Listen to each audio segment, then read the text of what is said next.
The following is a Dowling Catholic sports presentation on Iowa Catholic Radio.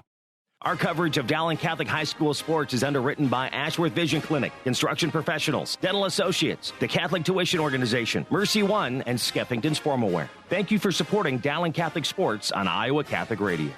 And good evening and welcome to the Dowling Catholic High School Gymnasium. Alongside Scott Babinett, Mark Amadale, as we bring you girls and boys high school basketball tonight here on most of these Iowa Catholic Radio Network stations. Dowling hosting Waukee Northwest. The Wolves in their second year as a brand new school in the Waukee area. And Scott Babinett, welcome. Got pretty good weather tonight here in central Iowa. Temperatures in the 30s, a little cloudy, starting to melt off from the storm over the Christmas and New Year's break. But so I say that for the folks in Florida and in Texas and in Arizona that we know we have listeners that tune in. But, yeah, it's typical winter day, but doable. Right. They must think that we're crazy with our mindset that 30's okay. 35 degrees, cloudy, we'll take it. A lot of melting going on. Right. And we can use it. Well, tonight it's Dowling and Waukee Northwest. The Wolves, who come in with a record of 4-4, they're ranked 9th in this week's Iowa Girls High School Athletic Union poll. Dowling comes in ranked number 8, so if the playoffs were held today and the postseason was starting today, Dowling would face Waukee Northwest here at Dowling Gym. So that's where we're at. And tonight marks the halfway part of the conference season because next week, Scott, we begin facing the conference teams again for the second time, and it'll start Tuesday night when Dowling is home against Ankeny Centennial. Right, and it gives you a chance to evaluate where you are. It gives you a chance to evaluate what you need to do to double down on the win you got in the first half, or how do you overcome the loss you got the first half and not let the opponent double down. So it's let's think about this. We were worried the other night at how many turnovers there were and things like that, and just thinking about basketball is a simple game. We complicate it sometimes, but if Dowling simply rebounds even better, keeps improving on that, gets out and gets easy baskets to help their half-court offense, and then they stop the turnovers, which gives easy basket opportunities to the other team, they can really close some gaps. You look at this, probably we were talking a little bit earlier, there's 3 teams in the state rankings that seem a little bit higher than everybody else, but, I mean, I kind of think there's 2 out there, but you can close gaps pretty fast, and a young team like this has a lot of growth to do. And so I look forward to a much more focused game tonight. I think we'll have a higher tempo game tonight, but more focus and, valuing the ball will be so valuable. Yeah, we talked about a little bit part of that equation as we're getting pictures taken here. Happy anniversary, Scott Babinett, you and your beautiful bride. I don't know why you see much pictures of us. I don't know. We're on radio for a reason, everyone.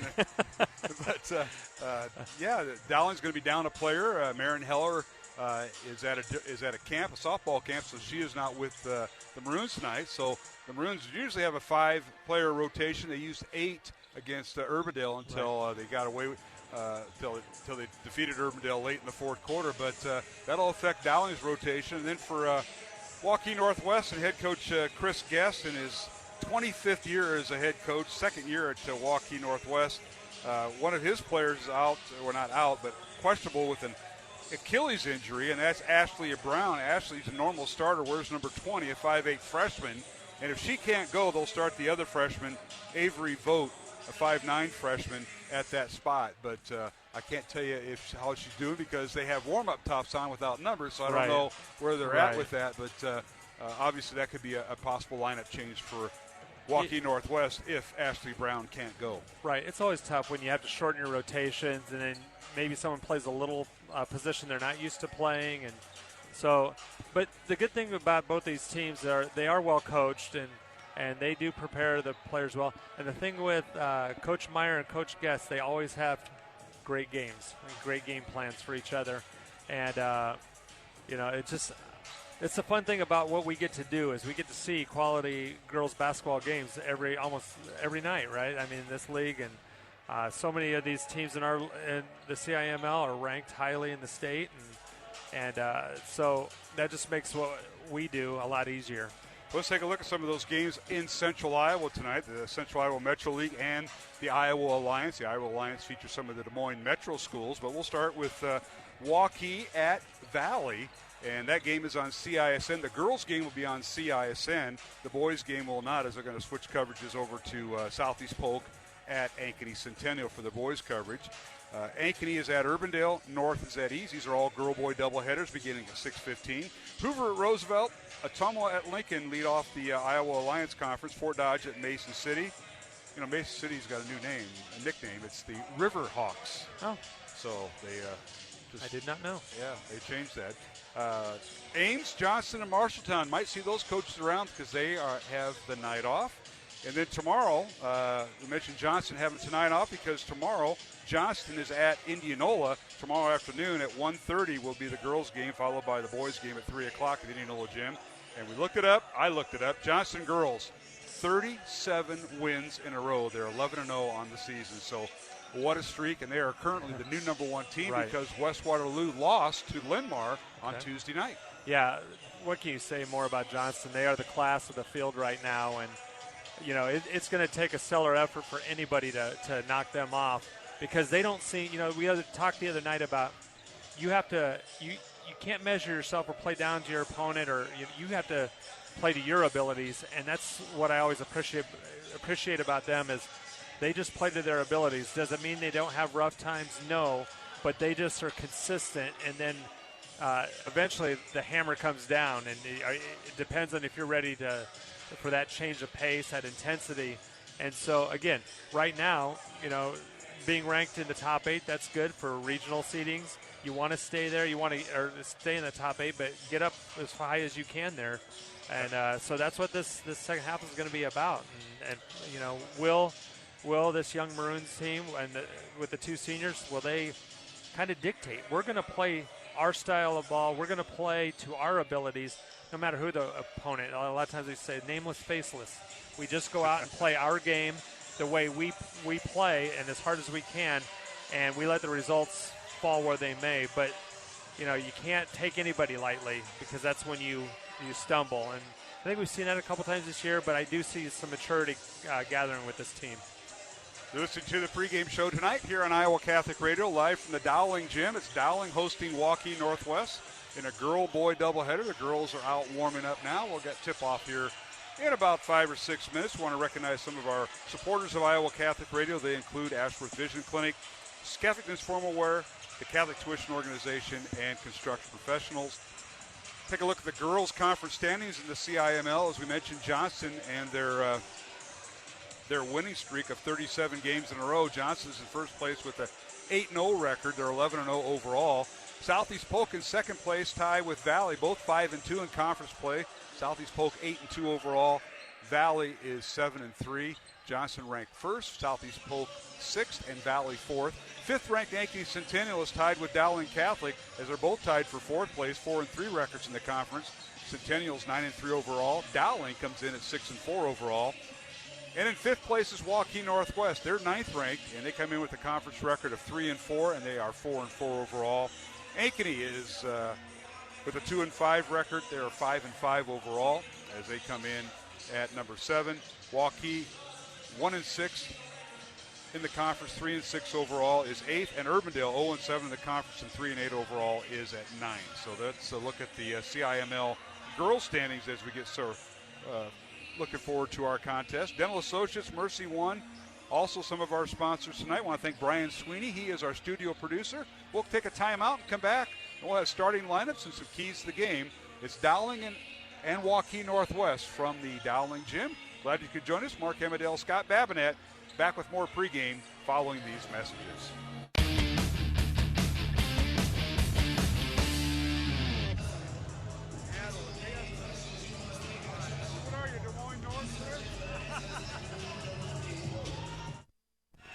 And welcome back to the pregame show here on Iowa Catholic Radio alongside Scott Babinet, Mark Amadale, as we get set for high school girls and boys basketball tonight. Dowling hosting Waukee Northwest for the first time. And, Scott, let's get right to the starting lineups. I know you've got some keys to the game and some things to look out for. But let's start with the visitors from Waukee Northwest, and their head coach is the future Hall of Famer Chris Guest, his beautiful wife Sherry. They are co-coaches along with Ben Dewey.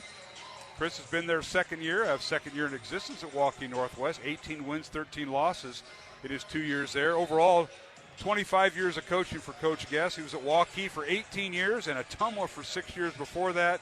503 wins, 212 losses. And they will start this lineup as the Warriors come in with a number 9 ranking and a 4-4 record. They'll start at one guard, Kiela Madison, a 5'5 senior averaging 8 points. She'll wear number 2. The other guard is Megan Lawns. Lawns, a 5'8 senior averaging 8 points. She'll wear number 10. The third guard is Josie Vanderkroll, a 5'8 junior averaging 3 points. And their starting center will be Sadie Moss, 6'1 junior averaging 9.5 points. She'll wear number 34. And the fifth player will be a guard, either Ashley Brown, a 5'8 freshman, wearing number 20, or Avery Vogt, a 5'9 freshman, wearing number 24. I say that because Brown would normally start, but she's been battling an Achilles injury, and they have not announced the starters here. And I haven't checked Kevin Otte's book, but that'll be – so we gave you 6 potential starters for Waukee. They will play 10 players tonight, so it'll be like kind of like hockey and following the Dowling boys. We will see Neray Barnes off the bench, number 4, a 5'6 senior. Katie Rush, a 5'11 sophomore, wearing number 12 off the bench. Chloe Hayes, a 5'11 junior, wearing number 22 off the bench. And Vonna Billick, a 5'8 freshman off the bench. They will play 10. The Wolves come in averaging 45.5 points on offense and give up 43.8 points on defense. They have lost 3 of their last 4 games. For Dowling Catholic, they will start at one guard, Ava Zediker, a 5'10 sophomore, averaging 18.5 points. She is their leading scorer. She'll wear number 13, and she is Dowling's point guard. The second guard is Layla Tritton, 5'8 sophomore, averaging 7 points. She'll wear number 15. And the third guard is Julia Moore, a 5'6 senior, averaging 7 points. She'll wear number 21. At one forward for Dowling, Ellie Olson, a 5'10 sophomore, averaging just under 2 points, wearing number 5. And the senior, Lauren Frericks, will be the other post player, a 5'10 senior, averaging 7.5 points. Off the bench, we will see Macy Herndon and Ellie Muller for sure. Marion Heller is not here tonight. She is at a softball camp, so she will not be available. And Dowling comes in with a record of 6-4. They're ranked 8th this week on the girls' union poll, averaging just under 54 points on offense and 49.5 points on defense. And Scott, some of your keys in this contest. Yeah, tonight, as we talked about, there are a lot of turnovers in the game the other night. Northwest is going to change defenses, going from a 3-2, man-to-man, full-court pressure, half-court pressure. So how does Dowling handle that? Are they able to adapt and not turn the ball over? Secondly, how can they keep the turnovers down? They need to value the ball a little bit better, stay out of trouble spots and traps, and move the ball quickly to open opportunities and attack and get easy baskets in transition. That's so important to do that. And the last thing I would say is we just need to keep this win streak going. I mean, get to the 4th win in a row and start building that resume up and keep going up the rankings for playoff seeding. All right, we're going to take a break, but first we'll have a word from Dr. Dan Ryan, the president of Dowling Catholic High School, along with Father Reed Flood with our pregame prayer, Mark Hamadale, Scott Babinett tonight. Dowling hosting Waukee Northwest, the first of 5 home games for Dowling Catholic, and we'll return with high school girls and boys basketball following these messages on Iowa Catholic Radio. Hi, this is Dr. Dan Ryan, president of Dowling Catholic High School, and welcome to another season of exciting Dowling High School basketball. We are proud to be partners with Iowa Catholic Radio, not only broadcasting basketball, but also being partners in preparing Christ-centered leaders for life. Go Maroons! Hello, my name is Father Reed Flood. Let us pray together for the coaches, players, and trainers for this athletic competition this evening. In the name of the Father, and of the Son, and of the Holy Spirit, amen. Heavenly Father, we thank you for all your gifts. We ask that you bless all those involved in this athletic competition this evening. We ask that you keep them safe and that they show good sportsmanship. We ask this through Christ our Lord. Amen. Saint Sebastian, pray for us. In the name of the Father, and of the Son, and of the Holy Spirit. Amen.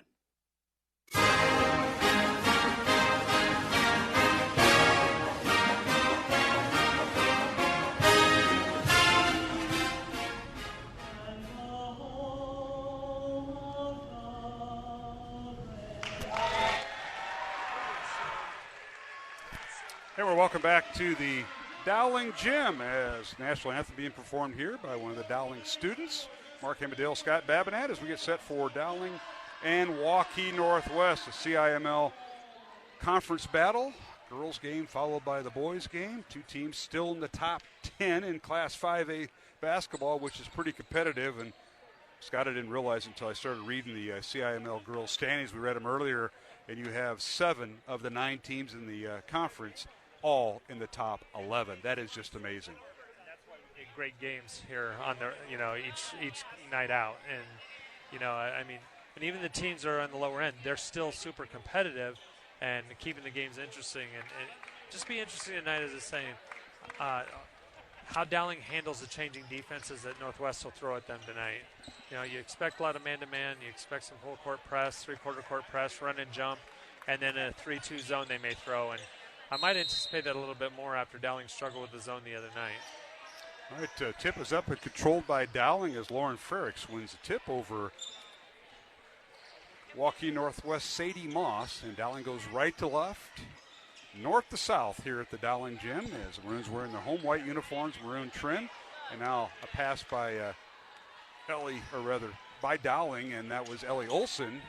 Was deflected off of Julia Moore, and then Maroons get the ball back, and a shot in the lane no good by Zedeker, and a rebound out to Northwest. And we're underway. Vogt with it gets the across the timeline. Avery Vogt getting the start over Ashley Brown. So that was the one change we didn't know about until they introduced them. And so Brown is suffering that Achilles injury, and it's just a strained Achilles. Now a long three, it's up no good by the Wolves, and the ball tipped out of bounds, and they say it went off of Waukee Northwest. Megan Lawns crashing the boards and deflected off her. Scott? And you will see a lot of threes from Waukee Northwest. That they're not shooting at a high percentage, but it's part of their offense, and they got a couple good looks there. All right, the Maroons with the basketball. This is Frericks with it down the right side of the lane, stops the right block, cut off. Now a backdoor cut to Zedeker. Gets the pass, can't get off a shot, and now back out to Frericks for three. Right corner, no good. And a jump ball called on the rebound as Ellie Olson was battling Avery Vogt. And it'll be a possession arrow over to the Wolves of Waukee Northwest. Yeah, this pace is going to be good tonight. Already full court pressure by the Maroons. And the Wolves get it in, and it's deflected off of Kiela Madison, out of bounds to Dowling. Our officials tonight, Tim Osterhaus, Benjamin Applegate, and Bryant Abel, state tournament veteran officials. And we appreciate having them in the CIML. Here is Zedeker with the ball in the inbounds pass. Her shot had a wide open look at it, no good. Crashing the boards is Waukee Northwest, and Vogt tips it out of bounds. Dowling possession. Yeah, there's 3 possessions and 3 lane touches, which Coach Meyer will be happy with. You just need to finish there at the rim. The Maroons will inbound the ball. As Dowling going with their usual starting 5, Ava Zedeker, Layla Tritton, Julia Moore, the 3 guards. Ellie Olson and Ellie Muller, and Lauren Frericks in the post. Now corner 3 by Moore is good. Julia Moore has really picked up her shooting. That is her 9th 3 of the year and gives Dowling a 3-0 lead there on a corner 3 from the right wing, Scott. Yeah, and again, coaches will be happy because there was a lane drive and a kick out for a wide open 3. Here's Moss for 3. It's no good, and they say she did those bunny hops before the shot, so traveling wipes off the shot. That's a common thing in today's basketball, this feet shuffling, and sometimes they're so quick you don't catch it, but I think the referees are starting to catch up with it a little bit more. Oh, the coaches catch that in their film study, and they pass it along to the referees beforehand. And now here's Moore with it on the left block, and her shot is tied up and a jump ball. Good defense that time by Kiela Madison of Waukee Northwest. That was. She really read Julia wanting to turn to her right shoulder so she could go left as a lefty, obviously, and she was just right there waiting for her. Dowling will inbound the ball in the alternate possession as Ellie Muller in the ball game. The ball tipped away by Moss. It'll be Dowling basketball. Good hustle that time by Sadie Moss as she tipped the ball and almost deflected it off of Muller. Ellie Muller, the first time she's been in the game tonight for Dowling Catholic.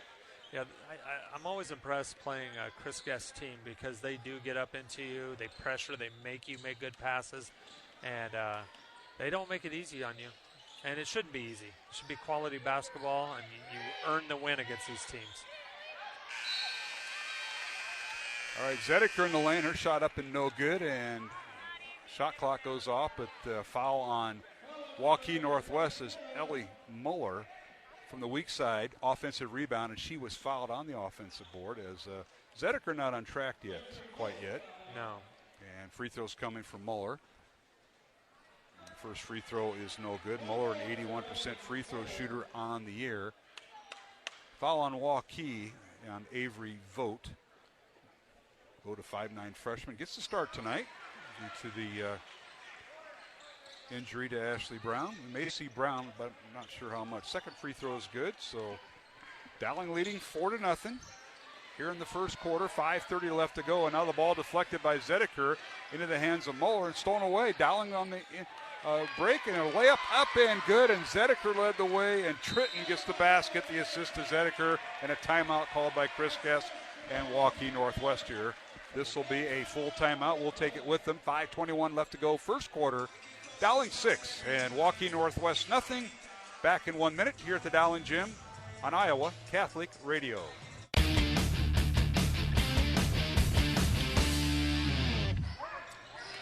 And we're back here at the Dowling Gym out of the Waukee Northwest timeout.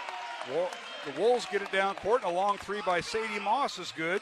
And that ends a 6-0 run by Dowling Catholic as it's 6-3 Dowling. And now Zedeker launched a three. It's good. They're going to wipe it out, an illegal screen on Dowling. And that'll wipe out the Zedeker three, and that'll be on Layla Tritton, her first. Team foul number 1 on Dowling and on Waukee Northwest thus far, Scott. Yeah, the immediate impact that Ellie Muller has made coming into this game has been good. I know that last three, she was in the lane on that, but I think Dowling's willing to give up that three to Moss consistently to keep her out of the lane. Northwest with the ball. Moss again for three, and it's good from the top of the key. They let her shoot it, and she will score. Unless she does that. That is just her third three of the year, her second and third three, and I believe that's on the scouting report. I don't think you have to worry about that, but she knocked him down, and we're tied at 6. 4:20 left to go, first quarter here at the Dowling Gym. Place starting to fill up.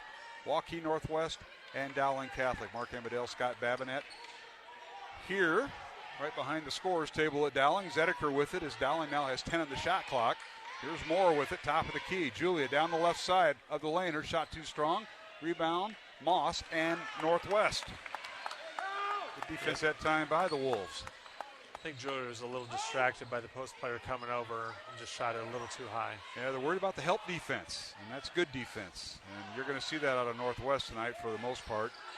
And here's Madison for three, left corner, no good. Goes over the backboard and hits the guy wire out of bounds. It'll be Dowling basketball. We're interested to see Maroons' rotation tonight is Ellie Olson back in the lineup, replacing Tritton, but we've only seen one sub thus far for Dowling. It's Ellie Muller, as Marin Heller off at softball camp this weekend, so she's not available, so that cuts the Dowling bench in, basically half. Yeah, and it really brings more pressure on Ava Zedeker to handle the ball tonight. Zedeker with it, and they get it underneath, and a shot up and no good by Muller. Rebound Waukee, Northwest running in the front court. Here's Neray Barnes in the contest, wearing number 4, a 5'6" senior, and now a steal by Dowling. Moore with the steal. Julia comes away with it, leads it for Zedeker as we approach the 3-minute mark. Zedeker down the left side, puts up a shot up, and too strong, no good. Rebound Zedeker, fouls her shot, and the Maroons will get a brand new shot clock. Fresh 35 seconds on the clock. Zedeker down the lane, draws the foul. They're going to wipe off the basket, and a foul on Waukee, and this will be on Josie Vanderkroll, her first, second team foul on the Wolves. Some good signs early on for the Maroons. They're getting into the lane and getting what they want. What they do need to do is when Moss comes over to help, the weak side post is open, so they just need to drop it over there for an easy layup. Dowling windbound the ball. Tritton throws it in. Gets it to Zedeker. Waukee stays man-to-man. They've been that way the whole night. Zedeker in the lane. In the corner to Moore. Julia with it, and we got a whistle and a foul, a violation on Dowling. I think she stepped out of bounds going on the baseline. So the Wolves will inbound the ball. Dowling will come out with full court, man-to-man pressure. And the Wolves get it into Chloe Hayes, who's in the lineup for the first time tonight. Hayes, a 5'11 junior, averaging just over 3 points. Wolves get in the front court. Vonna Billick in there, a 5'8 freshman. Averaging 3 points, 2 rebounds, also in the lineup for Coach Guess. 2:20 left to go in the first quarter.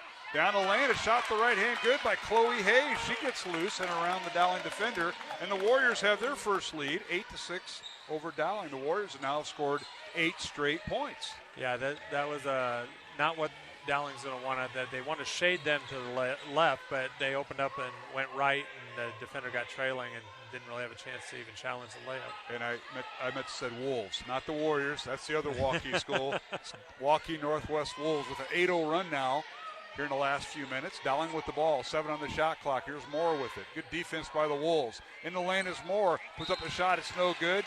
Hits the floor, out of bounds to Northwest. And the Wolves have been playing tremendous defense here in the last 4 or 5 possessions, Scott. There is great on-ball pressure, and Dowling's just struggling. I mean, not driving with purpose. It seems like they're just not sure what they want to do with the ball like they were early on, getting into the lane and getting lane touches. I think the ball pressure by Northwest has bothered Dowling, and we're seeing the effects of that. And now here's a long 3 by Hayes. It's no good. Off the mark from the top of the key by Northwest. Rebound Dowling. Zedeker, she'll launch a 3 in transition. It's off the mark. Rebound Muller, and a power dribble and a putback up and good on the right side of the lane by Ellie Muller. That is her 3rd point, and a strong move there by Muller. Don't like to see her putting the power dribble down, but just put it back up. But she did the right thing there, and we're tied at 8, Scott. And she's making an impact in this game. From the time she came in, she got the putback or the offensive rebound, 2 free throws. She got a steal fronting the post here, and then she just got the putback there. So she's making an impact right away. Now here's Northwest, and Chloe Hayes shoots and scores her 4th point off the bench. And it's 10-8, Waukee Northwest, with 40 seconds to go in the first quarter here in this girls' contest. There's a lot of good action going on here for as little as the score is. Yeah, no question about it. Dowling comes in. The Maroons have won 4 of their last 5 games, while Northwest has lost 3 of the last 4 games. Ball slapped in the backcourt, 10 seconds left in the shot clock, 20 on the game clock. Here's Zedeker. Guarded by Madison, in the lane, draws the foul. Ava trying to get Dowling's offense spread out, and she took Madison to the basket and drew the foul. First foul on Kiela Madison of Waukee Northwest, 5'5 senior. And substitutions here at the end of the last 15 seconds. Shot clock is off. Dowling with the ball. That is team foul number 3 on Northwest. They get it into Muller, to Frerichs, to Tritton. Ellie Olson back in the lineup for Dowling. Now Tritton, a reverse pass, has it deflected, and a foul will be on Megan Lawns. Or check that. Chloe Hayes will pick up the foul. Yeah, I mean, they've done a lot of good things here with the clock running down, going through the lane and drawing fouls. So, getting 4 fouls here, if you can build up and get to the one-on-one, that'll help you as well. 5 seconds left, 3 seconds left. Now Zedeker takes baseline, shot at the horn, up and off the back iron, no good. And we've come to the end of the first quarter with the score. Waukee Northwest 10, Dowling Catholic 8. Alongside Scott Babinet, Mark Amadale will be back here at the Dowling Gym for the second quarter in 1 minute here on Iowa Catholic Radio.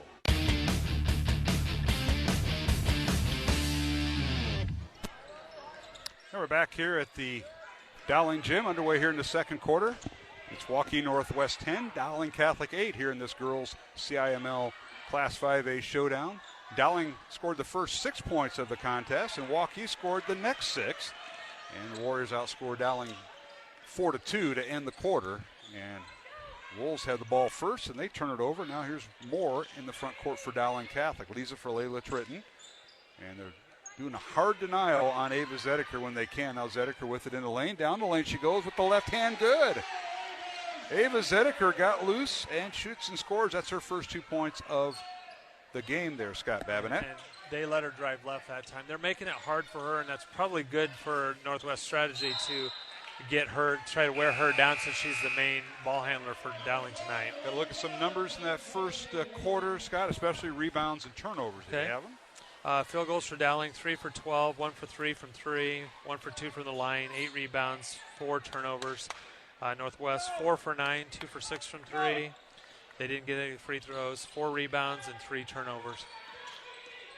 Dowling comes in averaging 16 turnovers a contest, and Northwest comes in averaging 14 and a half turnovers a contest. Keep an eye on that. Now, whistling a foul on Northwest as Dowling has the ball, and this will be on Chloe Hayes. This foul will be her second, and team foul number 5 on the Wolves. So just underway here in the second quarter. The Wolves with 5 team fouls, Dowling with 1, and Dowling will inbound the ball. And that was a good job by Julia Moore coming to the ball. The defender went through her, and they're 1 foul away from getting to the bonus. So now a three-pointer up and good. Zedeker. Zedeker again in the corner. And Ava now with 5 straight points after being held scoreless in the first quarter gives Dowling a 3-point lead, 13-10 over the Wolves of Waukee Northwest. Mark Amadale alongside Scott Babinette, Brian Sweeney, our studio producer tonight on Iowa Catholic Radio. Appreciate him. Moss back in the ball game. Sadie backs in. Can't get off a shot. Long 3 up and no good by Kiela Madison. Rebound Dowling and Zedeker. Here's Ava in the front court. Gets in the corner. Moore. Corner 3. It's no good. And rebounded by Madison and the Wolves. Outlet pass to Vogt. Avery down court. And her pass stolen away by Moore. The pace is picking up here, sir. I noticed that. There's Moore down the lane, gets bumped, and the shot up and no good. And 2 free throws coming for Julia Moore. Foul will be on Avery Vogt, her second. And a timeout called by Chris Guess and the Waukee Northwest Wolves. Will be a 30-second timeout with 5:51 to go here in the second quarter. 13-10, Dowling girls leading by 3. Take a look at the rankings this week that just came out yesterday, Scott, in Class 5A. Johnson is a new number 1 team. That's because Waterloo Less losing at home to Linn-Mar of Marion on Tuesday night. So Johnson is the number 1 team in Class 5A, followed by Pleasant Valley, Waterloo West, the previous number 1 team at number 3. Valley comes in at 4, and Ankeny Centennial at number 5. 6 through 10 is Southeast Polk, Davenport North, Dowling at 8, Waukee Northwest at 9, and Linn-Mar at number 10. 11 through 15 has Ankeny at number 11, Iowa City West, Des Moines North at number 13, Sioux City East at 14, and Iowa City Liberty at 15. Those are your top 15 in Class 5A. Yeah, that's again, get that top 8 so you can host a region at the end of the year, and you have a few teams in front of you can go get if you play your game right. Out of the timeout by Waukee Northwest, they have 3 remaining. Dowling inbounds the ball, leading by 3. Just under 6 minutes to play here in the first half. At halftime, we'll catch up with Clay Fieldking, the Dowling boys basketball coach. Their task tonight, take on the number 1 ranked Waukee Northwest Wolves. And now the ball deflected at half court, and officials having a conversation with head coach Kristen Meyer, saying, hey, that was deflected off of a Wolves' knee and then deflected off of Zedeker. Ends up being over and back. Yeah, I was surprised they called it, but, I mean, they make a point. It went off the Northwest player and then off the Dowling player, so. Yeah, off of Zedeker. Now Zedeker near steal, but Lawns gathers it in. Now a block shot by Moore as Madison launches a 3 and Dowling with the ball. Here's Zedeker in the front court. Waits for her teammates. Runs up by 3 through all that flurry. Here is Tritton with it, looking inside to Moeller, who just checked in. Ellie Moeller back in for the second time tonight. Leaves it for Tritton. In the lane is Moore. Her shot no good. And Moeller with the rebound and putback. Ellie Moeller with her 5th point. And Dowling now leading by 5. This is Dowling's largest lead of the night thus far here. Yeah, Northwest is leaving her on those drives, and so she's taking advantage of that weak side and doing a really good job for Dowling. 15-10, Dowling leading Northwest.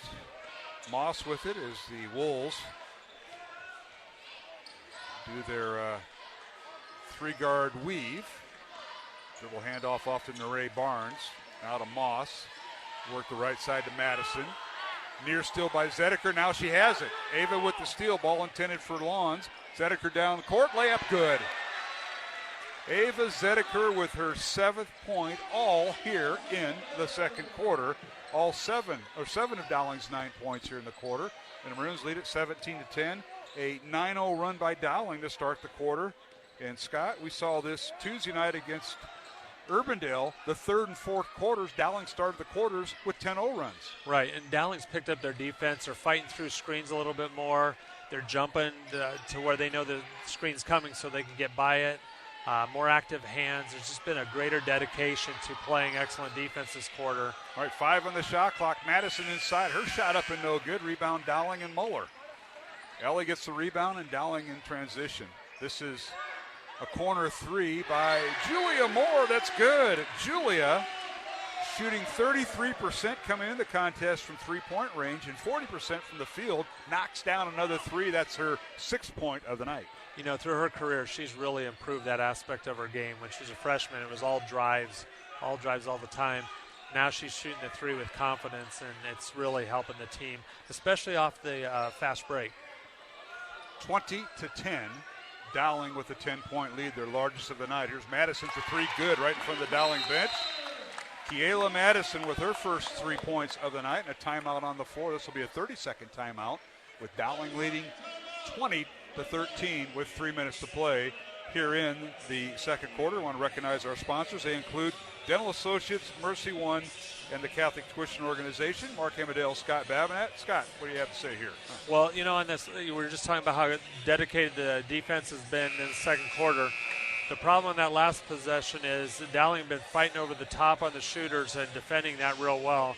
And that last one, the defender, I think it's Julia Moore, got caught behind the screen and left for a wide open shot. And Northwest, their shooting percentage from 3 has not been great overall, but they're going to shoot them, so you can't get caught behind those screens. All right, this will be Dowling's basketball because Northwest used their 3rd timeout. They're allowed 5. They'd used just their 3rd timeout here in the first half, and it came after a made basket by Kiela Madison. And now Maroons dribble across the timeline to Zedeker. Now they get the high post to Muller. Over to Olsen. Ellie with it. Lobs it inside to Muller. Backdoor cut by Frerichs. She traveled with the basketball. That was a good ball movement against that. Looked like they were going to come out and trap. You just got to move the ball quickly and go up and finish. Be strong with the ball. I was going to ask you that, Scott. Was that a trap out of a man, or was that a little bit of the kind of a matchup zone they used to call it in the old days, maybe? Yeah, it looked like they're matching up, but they will trap out of that. The Maroons were moving the ball fast enough. They just, when Lauren got the ball, she didn't go and attack right away. 20-13, Dowling with the lead off the turnover. Northwest with the basketball. It's Vanderkroll with it. Leaves it for the right side. Vogt dribble drives in the lane. Gets it over in the corner to Billick. Can't get a 3-point off. Now she goes down the lane. Her shot blocked out of bounds by Zedeker. It'll be Northwest basketball with 8 seconds remaining on the shot clock as Tritton returns to the Dowling lineup, replacing Julia Moore. The Maroons going with a 6-player rotation tonight. If you joined us late, Marin Heller not here. She was at a softball camp for the weekend, so she is missing tonight's game. The Maroons down to just 6 players in the rotation. There's a 3-pointer no good by Madison. Rebound out to Dowling as the Wolves take the shot clock down to 0 and can't get the shot to fall. Dowling with the ball. 2 minutes left to go here in the first half. Dowling by 7 and the basketball. The Maroons need to attack inside. They've got the foul count on their side. They'll be shooting free throws if they'll just drive and finish. Here's Ellie Olsen, one of the highest percentage shooters on the Dowling team at 70%. It gets a basket in the lane. And she just does the quiet things. There's a lot defensively, but not a whole lot offensively, Scott, and gets the basket there, and the Maroons lead by 9. Right, and that's the kind of growth you need to see from these younger players. They need to produce to take the pressure off. Those are usually expected to score there. In the lane was Waukee Northwest, and a shot no good by Avery Vogt, and she was fouled by Lauren Frerichs. That's Frerichs' first foul, Dowling's second team foul. 16 fouls on the Wolves, and to the free throw line is Avery Vogt. First free throw is no good. She is a 75% free throw shooter on the year. Tonight's game brought to you in part by Skeffington's Formal Wear, the Catholic Tuition Organization, and Mercy One.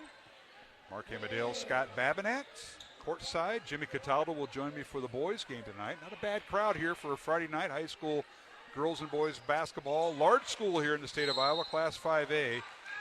And the second free throw no good by Vogt. Ball tipped out of bounds. It'll be Northwest basketball underneath their own basket with 1:25 to go in the half.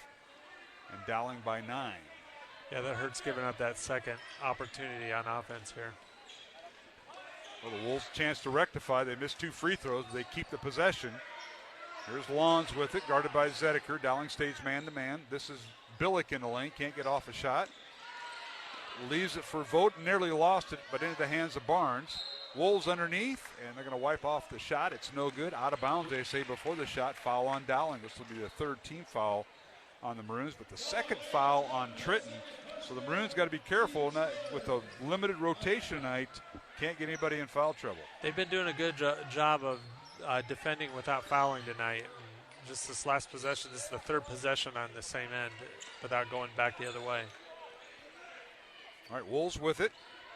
And 25 seconds on the shot clock. They dribbled out of bounds, does Vogt. And they say it went off a Dowling player, so Wolves will inbound it underneath their own basket. 55 seconds on the game clock. And 20 on the shot clock. Get it to Moss. She dribbles baseline from the left side. Can't get off a shot. Rotates it back to Billick on the pass. Top of the key. Here's Vogt. Down the lane she goes. Stops. Underhand scoop shot no good from the left block. And grabs the rebound away from Muller, and a whistle and a foul on Dowling. It'll be out of bounds to Waukee Northwest. Good possession here for the Wolves, but they haven't converted. Moore picks up the foul. Julia with her first foul for Dowling. Yeah, again, you have to get these rebounds. You don't want to stand here and play 2 minutes of defense straight. It kind of messes with your offensive end and getting out of your own flow that way. Wolves inbound to Moss. Now they get it to Billick, and she throws it away. Stolen away by Zedeker, an uncontested layup for Ava Zedeker. And Ava, all 9 of her points have been here in the second quarter. And now we got a turnover in the back court. 5-second call. That was a good job on ball and defending the offensive player coming to the ball. After the made basket by Zedeker, Dowling presses, and they force a turnover. Now you should get the last shot here with 16 seconds left. Yep, shot clock turned off. Dowling will have the last possession. Here's Moore. They're working inside to Muller. Nicely done. Layup up and no good. And a foul on Avery Vogt as they got her for, I wouldn't say undercutting, but she got underneath Ellie Muller, and Muller will go to the free throw line for 2. And Vogt will pick up her third foul. First free throw up and good. Muller with 6 points tonight. Tonight's game on Iowa Catholic Radio brought to you in part by Ashworth Vision Clinic, Dental Associates, and Construction Professionals. 10 seconds remaining in the first half. Dowling 25, Waukee Northwest 13. Muller's second free throw good. She's 3 out of 4 tonight at the line. She has 7 points. Wolves with it. This is Madison in the front court. Lisa for Vanderkroll. 4 on the clock.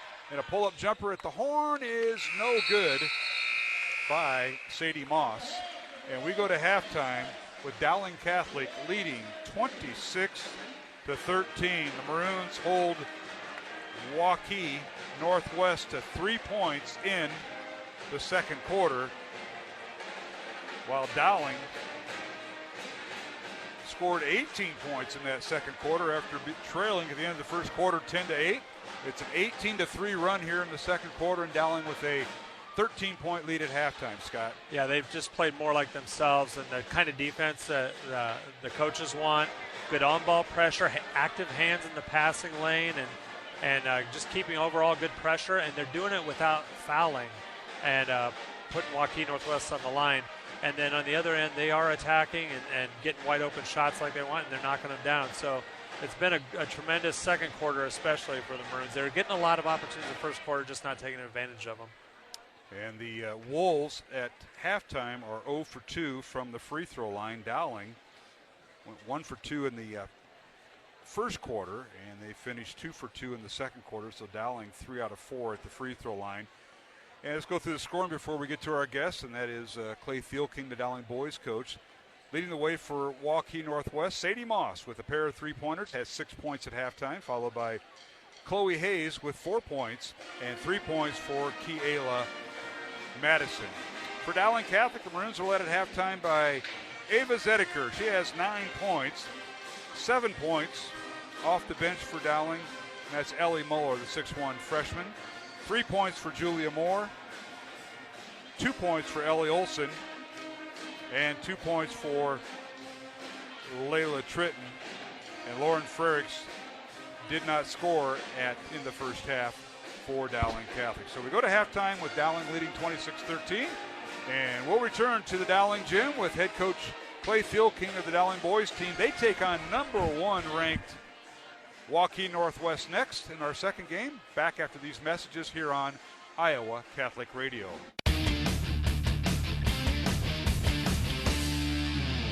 Hey, we're back here at the Dowling gym. Mark Hemedale alongside Scott Babinett. Halftime of the girls contest, and 8th-ranked Dowling leading 9th-ranked Waukee Northwest, 26-13 here at halftime. Now joined by the Dowling boys basketball coach, that's Clay Thielking. And Coach, thanks for joining us. Congratulations on the win Tuesday night at Urbandale.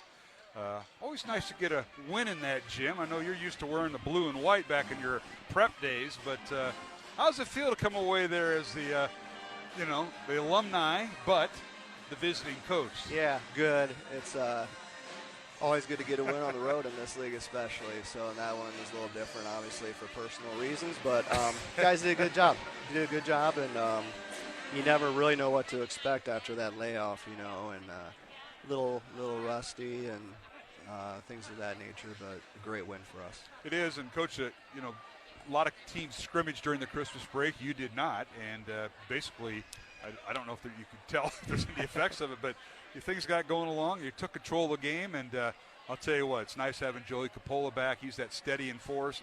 Not a flashy scorer, but he distributes the ball. Very heads-up player. Your quarterback on the court, for lack of a better term. But he hit some big shots when he needed to, and I know he wasn't a leading scorer. You don't need him to be, but he facilitates your team in so many different ways. Does a lot on both ends, and just one kid that does as much as Joey does just takes so much pressure off of all the other guys that it's a big deal to us, and he's getting close. He's close to 100% now, and he'll keep getting better. He's playing catch up still a little bit physically, but great to have him back. He did a really good job. We were proud of him.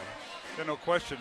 I was talking with Coach Cataldo on broadcast. I know Riddick Metten got off to probably not his best start. He missed some balls around the basket early. But you know what? As I told Coach Cataldo, I wish he'd use this in football more when he coaches. It's not how you start; it's how you finish. And Metten finished strong for you, I thought, in that second half at Urbandale. He was Tuesday. Huge late. He got 2 quick fouls, and it was just a little wonky for him. Had to sit a lot of the first half. But had 2 huge buckets late for us when we needed some separation, and was really solid down the stretch. So he stepped up for sure.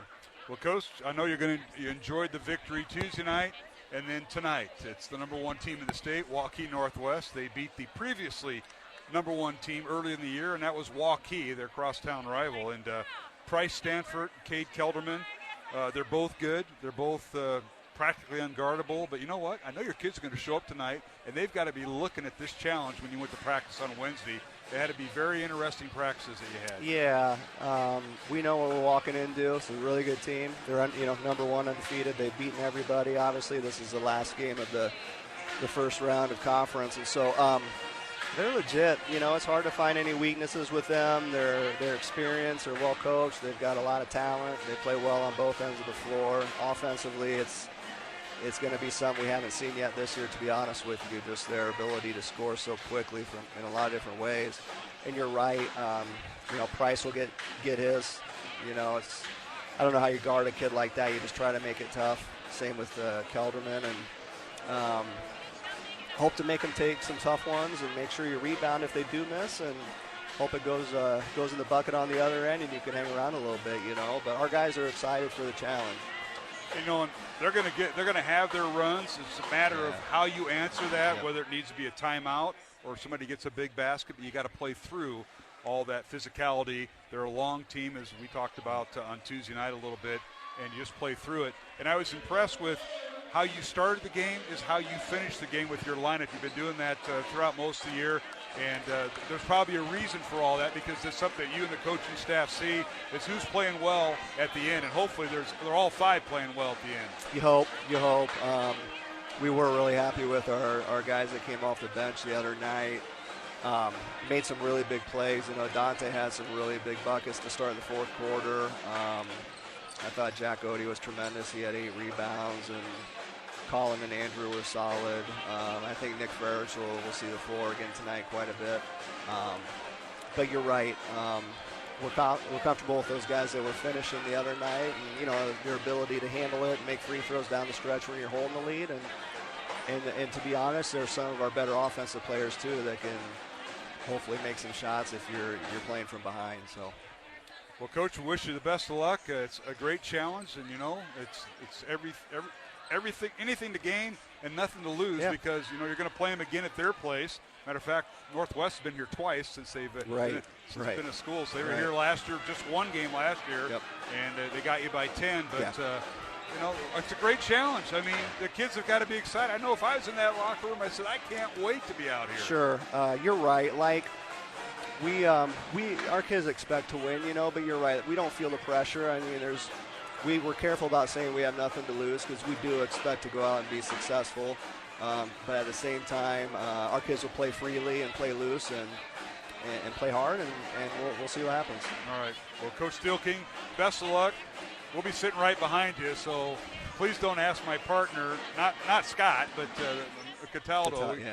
And by the way, all of Dante's athletic ability is through his mom. I know that. I hope you know that. I do know that. Okay, so don't hold that against him that his dad sits next to me. So, but it should be a fun ride. Great crowd here. Great. And hopefully it'll continue to fill up as you take on the number 1 team, and maybe something will be said about this. You never know. Seen a lot of things happen. Clay, thank you. Thanks. And I missed the ceremony. They put your name on the court at Urbandale. Next. It's the next year, time. Okay. Next year. Yeah. All right, my friend. All right. Thanks, Mark. You bet. Thank you. Clay Thielking, our guest, the Dowling boys basketball coach. At halftime of the girls game, Dowling girls leading 26-13 over Waukee Northwest. Scott Babinette will rejoin the broadcast. Mark Amadale here on Iowa Catholic Radio.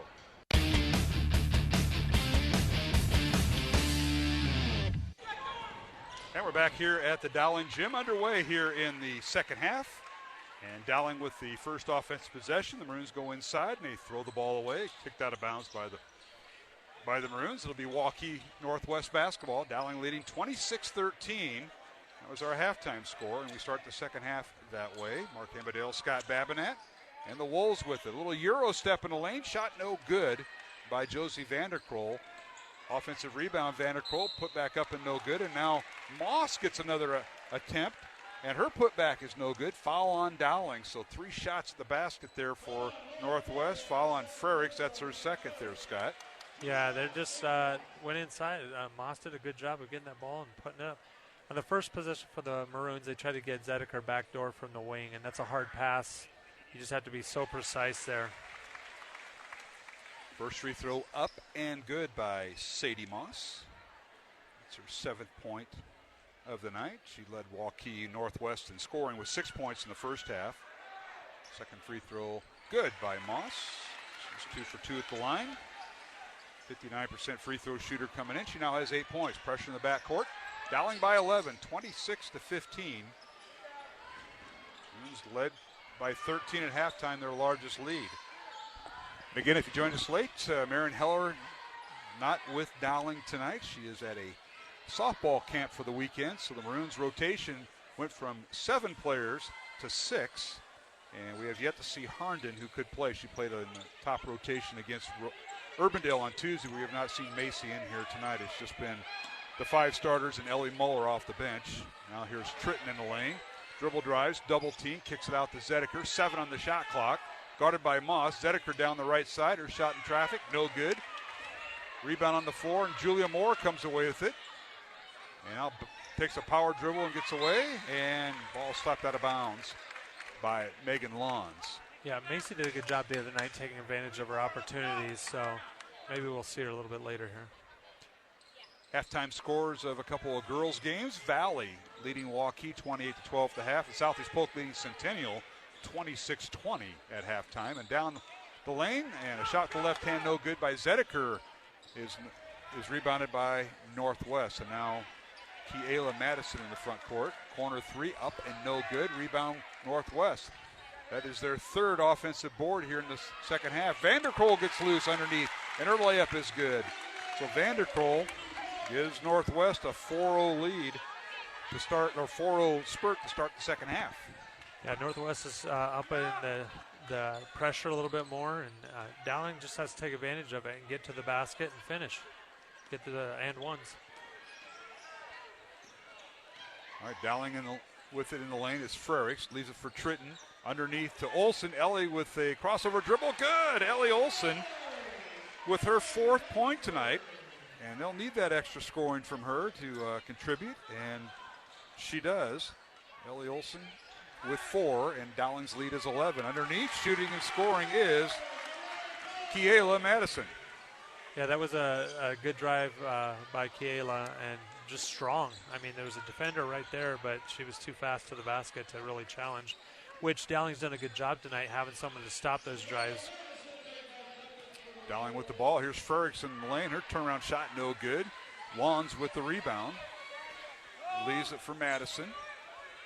Avery Vogt in there for Waukee. Sadie Moss in there. And Josie Vanderkool, long three, up and good. A 6-0 run, and that's a three-pointer from the left ring by Megan Lawns. That's her first 3 of the night, her 11th of the year. And the Warriors now have cut the Dowling lead to 6, 28-22. Yeah, they're doing a great job of coming out here being aggressive. They shot a lot of threes in the first half and with not a lot of success, but they are determined to keep attacking that way, and that you can close those gaps really fast by knocking down a few.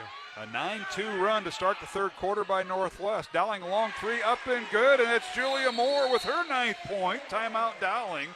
Moore, all 3 baskets have been 3-pointers, and this will be a full timeout. So we'll take it with them with 4.5 minutes left to go here in the third quarter from the Dowling gym. It's Dowling 31, Waukee Northwest 22, alongside Scott Babinet. I'm Mark Amadale.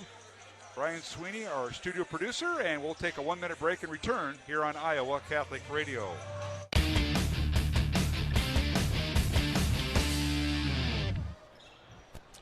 Hey, we're back here at the Dowling Gym. First of 5 home games for the Maroons. So the next 2 weeks, we will be here, Scott, after being on the road, and Dowling leading 31-22. Maroons, a 3-point shot by Moore. After a 9-2 start by Northwest here in the third quarter, the basket by Moore really helped Dowling kind of stem the tide. Right, and you just sometimes they're going to come out play you hard because they have a lot of pride on that team, and Coach Gus expects that from them. So Dowling with the ball underneath Zedeker. Her shot up and no good, went through traffic, rebounded by Megan Lawns. Lawns will dribble in the front court. Warriors in their blue uniforms with white numbers, and now bad pass that time by Vanderkool, stolen away by Julia Moore, who's done everything tonight defensively and offensively for Dowling. Maroons rotate the ball on the baseline. Olsen, skip pass over to Moore, another long three up off the back iron, no good. Fight for the rebound. Ball slapped around, and Vanderkool comes away with it for the Northwest Wolves. A little bit of volleyball there on that possession. A little bit. Now Madison in the front court, leaves it for Avery Vogt, who got her, I believe it's her first start of the year. Ashley Brown, who has a Achilles injury and kind of a nagging injury, did not get the start and has yet to play. And now a three-pointer right side, up and good by Sadie Moss. That is her third 3 of the night. Scott, she just had 1 3 in 8 games coming into the night, and tonight she's got 3. You just give her credit. She's knocking them down. They're letting her shoot it. I mean, yeah, well, in a normal thought process, you'd want her out that far away from the basket. Now a backdoor cut and a layup good. Nice pass by Zedeker. She found Ellie Muller for the basket. Muller with 9. Yeah, that was a nice roll off. That, you know, a Moeller can do that for you, and if they look for her right away, she'll finish too. Now down court, Waukee Northwest with the basketball, and the ball tipped out of bounds. It'll be Northwest basketball with 25 seconds remaining on the shot clock. Wolves will throw it in front of their own bench. Wolves going right to left towards the south basket here in the second half. Again, they're all blue uniforms. Underneath, Frerichs blocks a shot out of bounds by Chloe Hayes. It'll be Wolves basketball with 17 on the shot clock. Dowling girls in their home white uniforms. Maroon trim and numbers. Wolves trying to throw it in. It's slapped away off the hands of Hayes into the hands of Zedeker on the steal. And Ava in the lane, her shot up and good. The basket will count. A foul on Vandekroll of Waukee Northwest, and Ava to the line. Yeah, that was a good drive there and draw the contact and finish through it. And she actually was able to gather going up after that contact, which a lot of players don't do. They just, ball leaves their hands. So it was a good, strong move on her part. 11 points now for Ava Zedeker, the 5'10 sophomore. And free throw good, completes the traditional three-point play. She now has 12 points, and it's 36-25. Dowling by 11, 2:10 remaining. Third quarter from the Dowling gym. Place is filling up on a Friday night. A couple of Central Iowa Metro League teams, and now the pass goes inside, and traveling called on Chloe Hayes of Northwest. That was a great, great defensive possession for Dowling. They rotated well. At one point, Moss came open if they'd thrown the lob, but then Julia got over there to stop that thought process and just caused a travel off the driver. It was a really good play there defensively. Dowling by 11 and the basketball. Minute 50 to go in the third quarter. Boys game to follow here on Iowa Catholic Radio as we bring you girls and boys basketball. And we'll be Tuesday, Friday here the next 4 weeks or so. I think this is week 1 of 5 for that. And underneath, a nice little give and go as Julia Moore gets the assist on the baseline, leaves it for Ellie Muller, and Muller with her 11th point. And Dowling has stretched this lead to 13. Again, back to the halftime lead, right? Exactly they at halftime. Weathered the storm and come back. And, you know, they're just driving with a purpose tonight, which is really good, and they're looking for the post player. Now Zedeker with the steal in the passing lane, stolen back by Neray Barnes of Waukee Northwest. Leaves it for Hayes, and she's guilty of the travel. Yes, you know, the Wolves on that 9-2 run, and they cut the Dowling lead to 6, and then Julia Moore hits the 3. They're back up to 9, and they work it back up to 13 where it was at halftime. You're exactly right, Scott. Yeah, they're, you know, it's staying competitive and staying focused, because a lot of times young teams will start to crack a little bit and forget their assignments, and they have not done that tonight. 38-25. Dowling by 13. They have the basketball. Minute to play here in the third quarter. Ellie Muller with it to Lauren Frerichs. Layla Tritton, Ava Zedeker, and Ellie and Julia Moore, the 5 on the floor for Dowling. Man-to-man defense employed by the Wolves. Long 3 in the corner. No good by Moore. Rebound Frerichs. Reverse layup, no good. Hits the underside of the backboard. And Zedeker picks up the loose ball, and she's undercut accidentally by Sadie Moss, and she gets up off the floor, and they call the foul on Moss. That'll be her first, and team foul number 2 on the Wolves here in the second half. Not as many fouls as we're almost completed here. Right. 1 quarter of play. 2 team fouls on Waukee Northwest and just 1 on Dowling, so well played. Yeah, both teams have a good flow to their offense, and so, you know, that last one was just 2 players going for the ball, and you know, that happens from time to time. Well, Tritton throws the ball in the backcourt, and Zedeker tracks it down. Brand new shot clock for Dowling as Zedeker is now double team. Gets it away, gets it back to Frerichs. Waukee Northwest loves to double team when they have the chance. Zedeker almost got caught there. Yeah, you'll see a lot more of that if Dowling's able to expand the lead a little bit more, because they're going to have to come out of their normal shell and attack. 8 on the shot clock. Muller dribble handoff to Zedeker, guarded by Moss. Ava, right elbow. Her shot blocked by Moss. Ball loose on the floor and picked up by Northwest. Avery Vogt has it. 3 seconds left. 3 at the buzzer, up and no good by Vanna Billick. And we've come at the end of 3 quarters of play with the score. Dowling Catholic 38, and the Waukee Northwest Wolves 25. As we come to the end of the third quarter here at the Dowling Gym, Mark Hemedale alongside Scott Babinett, Brian Sweeney, our studio producer, back with the fourth quarter of the CIML conference game in Class 5A after this 1-minute break on the Iowa Catholic Radio Network. Listen to Making It Personal with Bishop William Joensen Friday mornings at 9 on Iowa Catholic Radio or on demand at iowacatholicradio.com and the Iowa Catholic Radio app.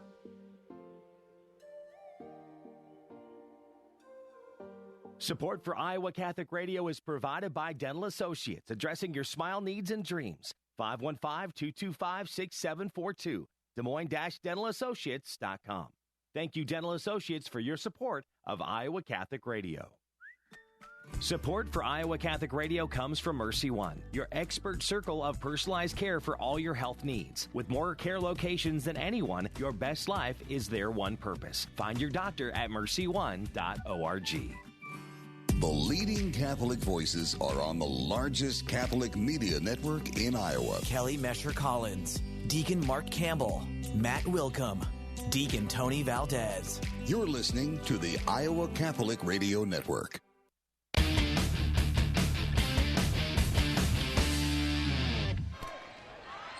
And we're back here at the Dowling Gym. We're underway here in the third quarter. Waukee Northwest has the ball thrown away as they lose it. Dowling comes down. Julia Moore gets a shot up, and it's no good. And it goes out of bounds. It'll be Dowling basketball with 30 on the shot clock. And Maroons leading 38-25. Scott, you'll look at some quick third numbers through three quarters. Through three quarters, Dowling's 15 for 35 and 4 for 10 from three. Waukee Northwest is 9 for 28 and 5 for 14 from the three. 2 for 4 from the line for Northwest and 4 for 5 for Dowling. All right, here's a steal and basket by Kiela Madison for the Wolves. Madison now with 7 points. And it's 38-27. Dowling's lead is now 11. Both teams played to a 12-12 tie in that third quarter. As the Maroons had a 13-point lead at halftime, they continue the 13-point lead going into the fourth quarter where we're at now. And Wolves now picking up their defense. You can hear Coach Guest to our left, to the bench to our left, urging his team on. They do it defensively. Wolves give up just under 50 points a contest. Underneath, here's Olsen with it, and the ball goes out of bounds. Off of Olsen, good defense that time by the Wolves, and that's Nerea Barnes that caused the turnover. Yeah, Northwest is doing a good job putting Moss on Zedeker. Her length is bothering her a little bit when she goes to drive. That time, Julia Moore drove, and Ellie Olsen had an opportunity to go for the layup. She just didn't catch the ball right away. Made a tough play there. Dowling is 4 of 5 at the free throw line through three quarters, and Waukee Northwest 2 of 4 at the free throw line through three quarters. Team fouls. Northwest has 2 team fouls here in the second half. Dowling with 1. Now backdoor cut layup, good. That's Sadie Moss getting a nice pass from the wing, and she shoots and scores. Yeah, that was a great back cut or a back screen for Northwest, and there's obviously no communication between the two Dowling defenders, which led to an easy layup. But you have to have good ball pressure, too, to deny that pass. 13 points for Moss, and the lead is now 9. And now Zedeker for 3 left wing. It's no good, and off loose ball foul on Ellie Olsen of Dowling. That'll be her first. Team foul number 2 on the Maroons. So things getting a little tight here as the Wolves trying to make their run. They have led once in this contest. They led by 2 early in the first half. Yeah, Dowling took control. Again, Northwest is coming out to start the quarter with a lot of pressure, but there's another turnover for Northwest. Well, Julia Moore caused the ball pressure, and Zedeker overplayed the passing lane. Zedeker gets the steal. She goes down the lane, shot up and no good. And the rebound out to Megan Long. She takes it all the way in the lane. Her shot no good. Rebound Moore and Dowling. Had the right idea, did Megan Lawns, but she couldn't get it to fall. Right, she was out in front of everybody to get that layup. It just didn't. Here's more underneath to Olsen. Layup good. Ellie Olsen with her 6th point tonight. Timeout Dowling. And this will be a full timeout. We'll take it with them with 5:34 left to go here in the fourth quarter. It's 8th-ranked Dowling 40. 9th-ranked Waukee Northwest 29 here in Class 5A girls basketball here at the Dowling Gym in the Central Iowa Metro League. We'll take a 1-minute break and return to the Dowling Gym here on Iowa Catholic Radio. This is a young...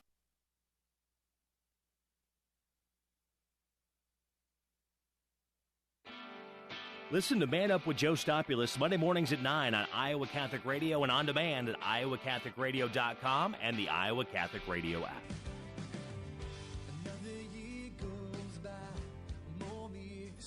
The Catholic Tuition Organization provides tuition assistance for families to send their kids to our Catholic schools and 65% Iowa tax credits for you. Give to ctoiowa.org.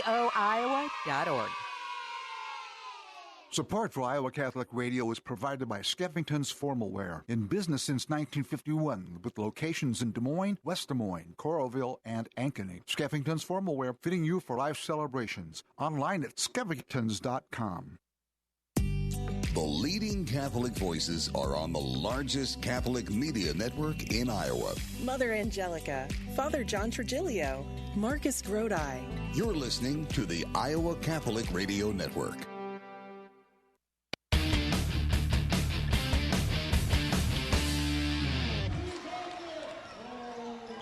And we're back here at the Dowling Gym out of the timeout by Dowling.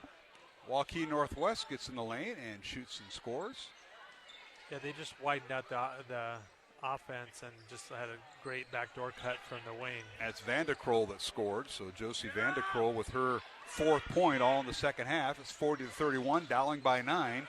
Under 5 minutes left to go here in the fourth quarter. Dowling now with 10 on the shot clock underneath the Muller. Right blocker shot up to left it short, or put back up and no good. And Northwest boxes out, rebound out to Avery Vogt. Yeah, a couple good opportunities there, just did not finish it in there. Wolves in transition, they get it all the way down the floor, and a whistle and a foul on Dowling underneath the Wolves basket.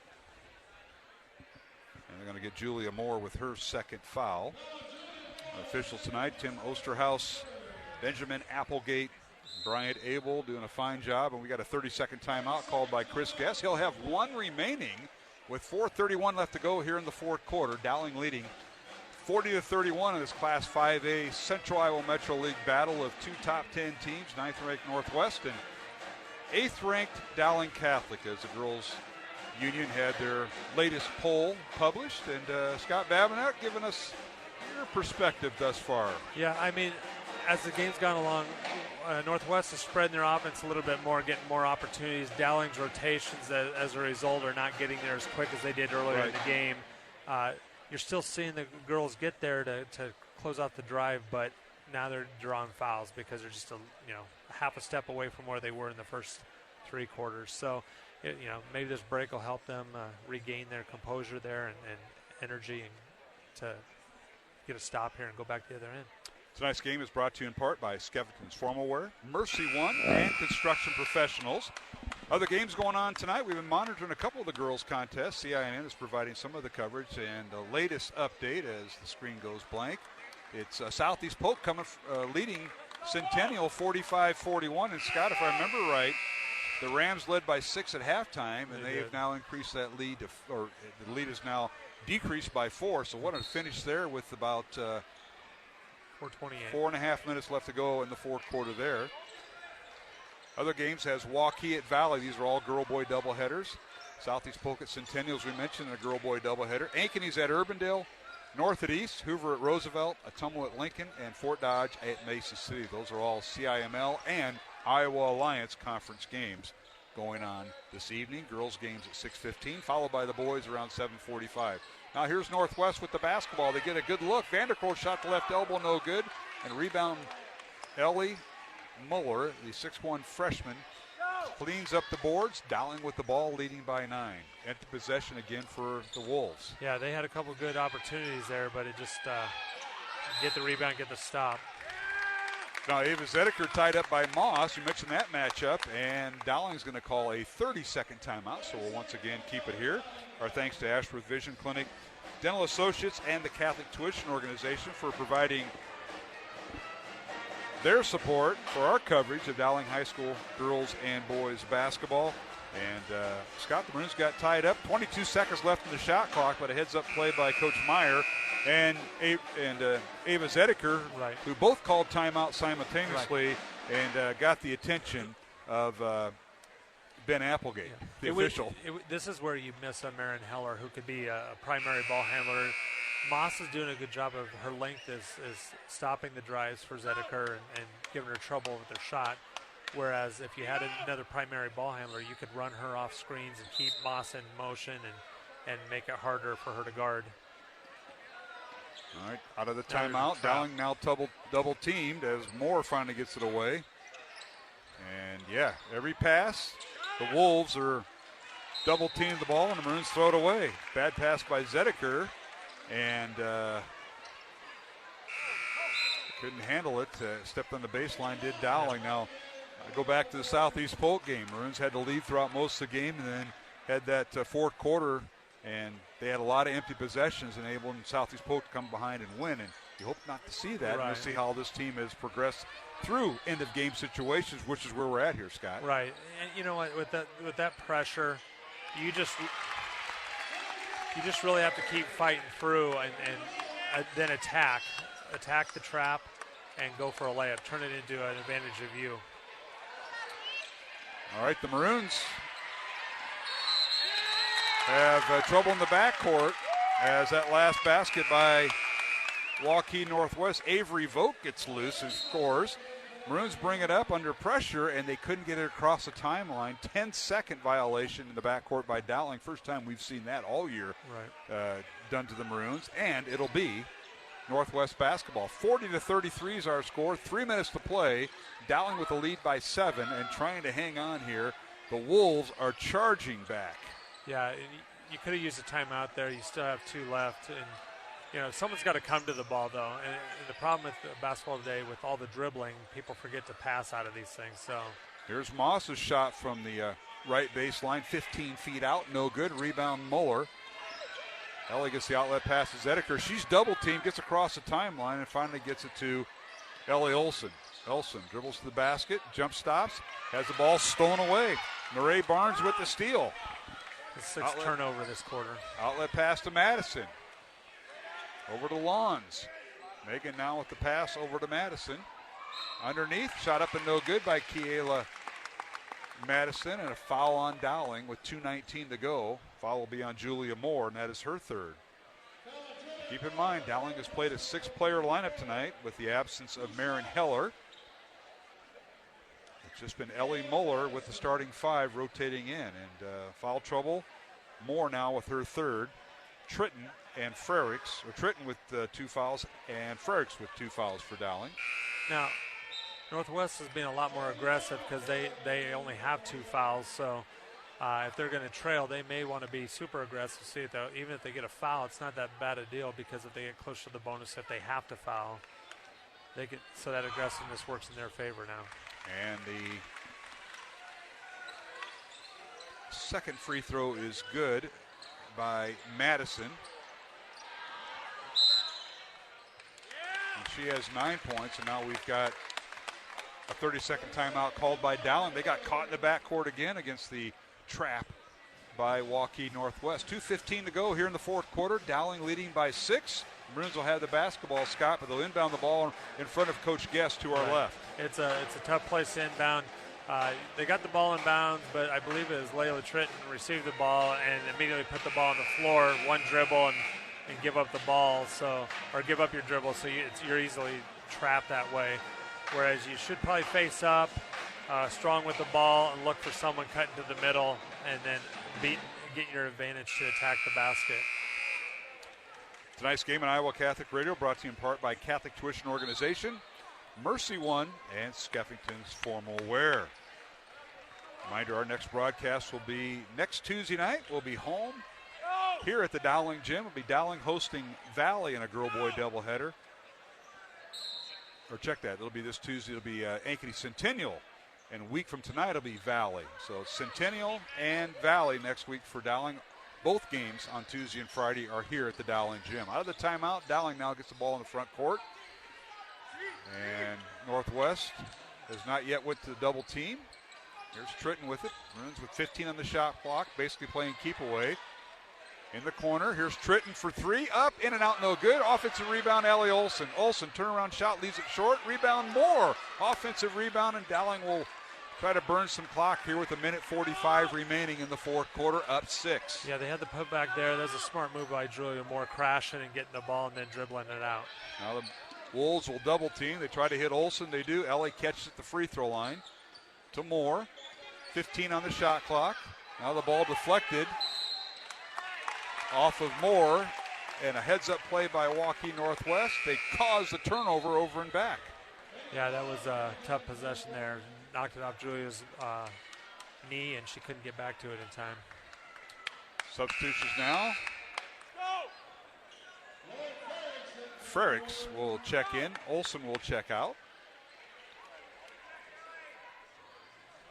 So Dowling has Ellie Muller in instead of Olsen in at the post area. 1:20 remaining. Northwest with the ball. Lawns as Dowling stays man-to-man. Leaves it for Vogt in the lane on the right side. Shot up and good. Nice move by Vogt. And Waukee Northwest has just used their final timeout. Vogt now with 4 points. And 1:10 remaining here in the fourth quarter. It's 40-36, and this will be a full timeout. We'll take it with them.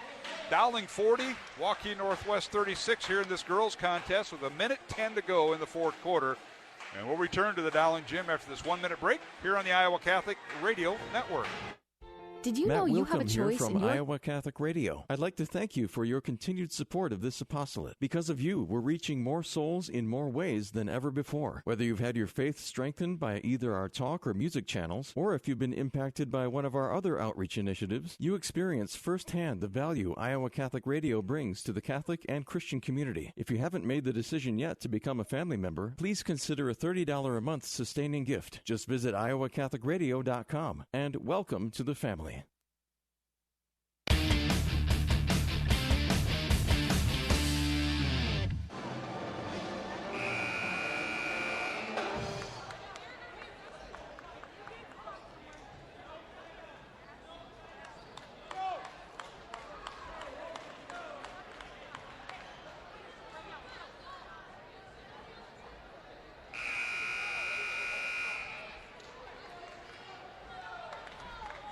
And we're back here at the Dowling Gym alongside Scott Babinett, Mark Amadale. 1:10 to go here in the fourth quarter. Glad you could join us on a Friday night of high school girls and boys basketball here at the Dowling Catholic High School Gymnasium in West Des Moines. Dowling leading 40-36. Full court pressure by Waukee Northwest. Dowling inbounds the ball to Tritton, and a whistle and a foul on the Wolves. And they'll whistle this on Josie Vanderkroll. That'll be her third foul. It's going to be interesting this last minute because Waukee Northwest has fouls to give, so they can pressure everything. Now the Maroons get the ball inbounded to Zedeker, and she's fouled by Moss at half court on Sadie Moss, her second. So this will be team foul number 4 on the Wolves. Dowling also has 14 fouls. So, yeah, plenty of fouls to give here, Scott. And Wolves can take chances. 1:06 remaining. Dowling inbounds the ball to Frericks, and a quick foul there by Neray Barnes. Barnes with her first. I didn't quite see a foul. I think they're anticipating it, though. They need to foul, but 15 foul, 15 foul on the Wolves. Dowling inbounds. Across from us, they get it into Moore. Underneath to Moore. Her shot up and good. She did get away without fouling. And Julia Moore now with her 11th point. Wolves come down court. Moss shot off the glass, no good. Fight for the rebound, and Vogt takes it away from Zedeker and puts it through. Avery Vogt with 6 points, all in the fourth quarter. That was a tough play right there. Zedeker looked like she was going to have the rebound. Now down court, and here's Tritton with the shot up and no good. Draws the foul with 35 seconds to go. Dowling by 4. And free throws coming for Tritton. Foul will be on Sadie Moss, her third. That's what you want out of your team when they're going to trap on high pressure. They have to attack you, so you go back and attack them, get easy shots. Tritton with 2 points tonight. Hits the first free throw. Tonight's game on Iowa Catholic Radio brought to you in part by Ashworth Vision Clinic, Construction Professionals, and Dental Associates. Mark Amadale alongside Scott Babinat. Jimmy Cataldo will join me for Game 2, the boys' game. Second free throw no good by Trenton. Rebound Northwest. 43-38, Dowling by 5. 30 seconds to go. Corner 3, no good by Vanderkroll. Ball loose on the floor. Vanderkroll has it to Madison in the lane. Kicks it over to Moss, and she travels before the shot. They'll wipe it out. And turnover against Waukee Northwest. We saw that earlier. And another turnover by the Wolves. This is an important possession. You need to be strong to the ball and then go hit some free throws to try to get this game put away.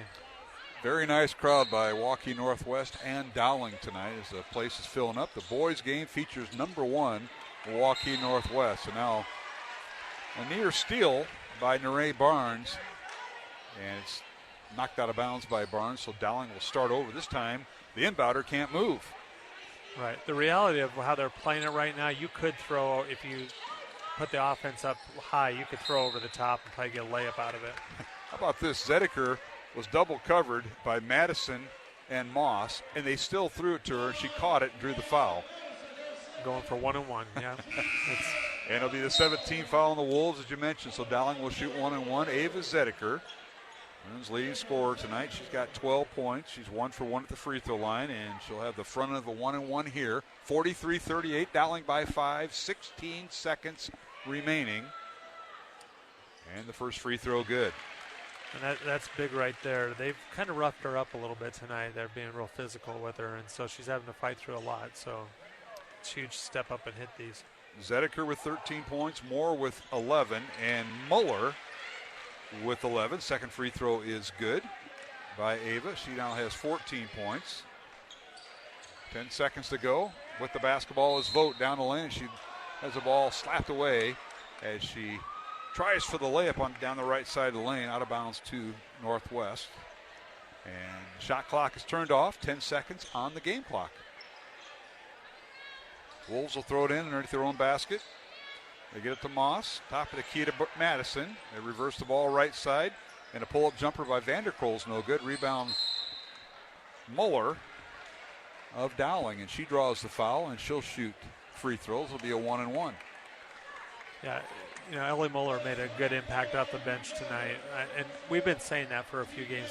Tuesday was kind of hard for her. It looked like she was out of sync the first half. The second half, she's a lot better. But she's learning a lot on this and getting stronger in the post and battling with Moss, who's done a good job tonight as well. Muller's first free throw is good.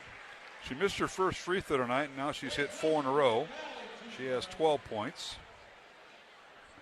46-38 Dowling. Second free throw good. 13 points for Muller. And 2 seconds left. Half-court shot at the horn is no good. And the Maroons come away with the win tonight, 47-38. Yeah, a low-scoring game. But the Dowling girls now improve their record to 7-4 on the season. As the Maroons come in winning 5 of their last 6 ball games. And for Waukee Northwest, their second loss this week. They've now lost 4 of the last 5 games. As the Wolves fall, their record falls to 4-5. As the Maroons with the win in game 1, 47-38. And we'll take a 1-minute break, come back and total up the scoring and our statistics along with Scott Babinat. I'm Mark Amadale. Glad you could join us tonight. And game 1 in the books. It's Dowling Catholic defeating Waukee Northwest 47-38 here at the Dowling Gym. We'll come back for the girls' post-game show. And stay tuned. We'll have the boys' game in about 15 minutes. They're put on the board that will start the boys' game here at the Dowling Gym. Again, the final. Dowling girls a winner 47-38 over Waukee Northwest. Back with the post-game show in 1 minute here on the Iowa Catholic Radio Network. I feel like we're lost in this woods. And why is my boyfriend up in a tree? It doesn't matter. Who could be against choice? Depends on the choice. And what did you do with our compass? What about the rights of my conscience? Does your conscience recognize the right thing to do? Watch. I'm choosing to prune the branch off this tree. But it's the one you're sitting on. Ah! Choice is a means, not an end. Form your conscience to make good choices. You'll be glad you did. Looks like I need to choose a different boyfriend. Ouch. A message from Iowa Catholic Radio. Support for Iowa Catholic Radio comes from businesses and organizations who share in the mission of connecting listeners to Christ while connecting you to their products and services they provide. To learn more and support the businesses and organizations who support the Iowa Catholic Radio Network, visit iowacatholicradio.com to view our business sponsors. If you would like more information on how your business or organization can become a business sponsor, contact Deacon Mark 515-223-1150, 515-223-1150.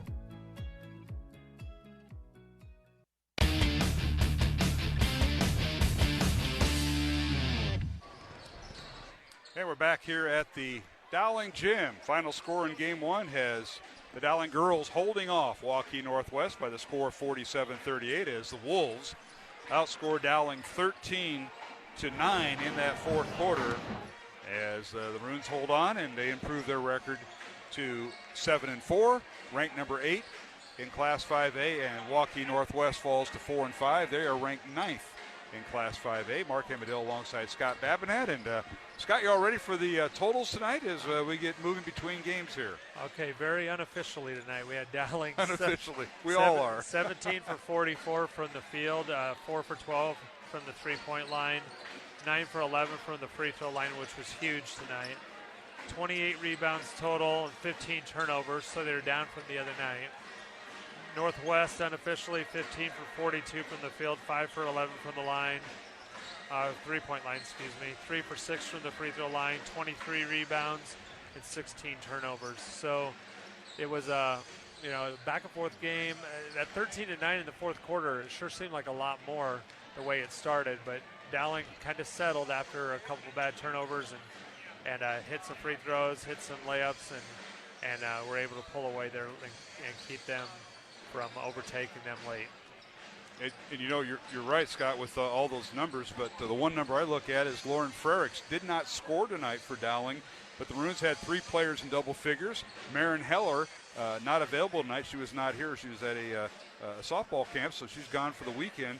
And when you have Frericks, and of course without Heller, and the Maroons, I know they were held under their scoring average. Dowling came in averaging just under 54 points a contest, and tonight they get 47. But defense is going to be what Coach Guess, on any team that he plays, that's going to be what you're going to have to do is deal with their defense. And tonight the Maroons did that. They had 3 players in double figures led by Ava Zedekers, 14 points. Ellie Muller off the bench with 13, and Julia Moore with 11. Right, and I mean they just, again, they persevered through the changing defenses. I think that threw them for a little bit going into the fourth and got themselves in positions.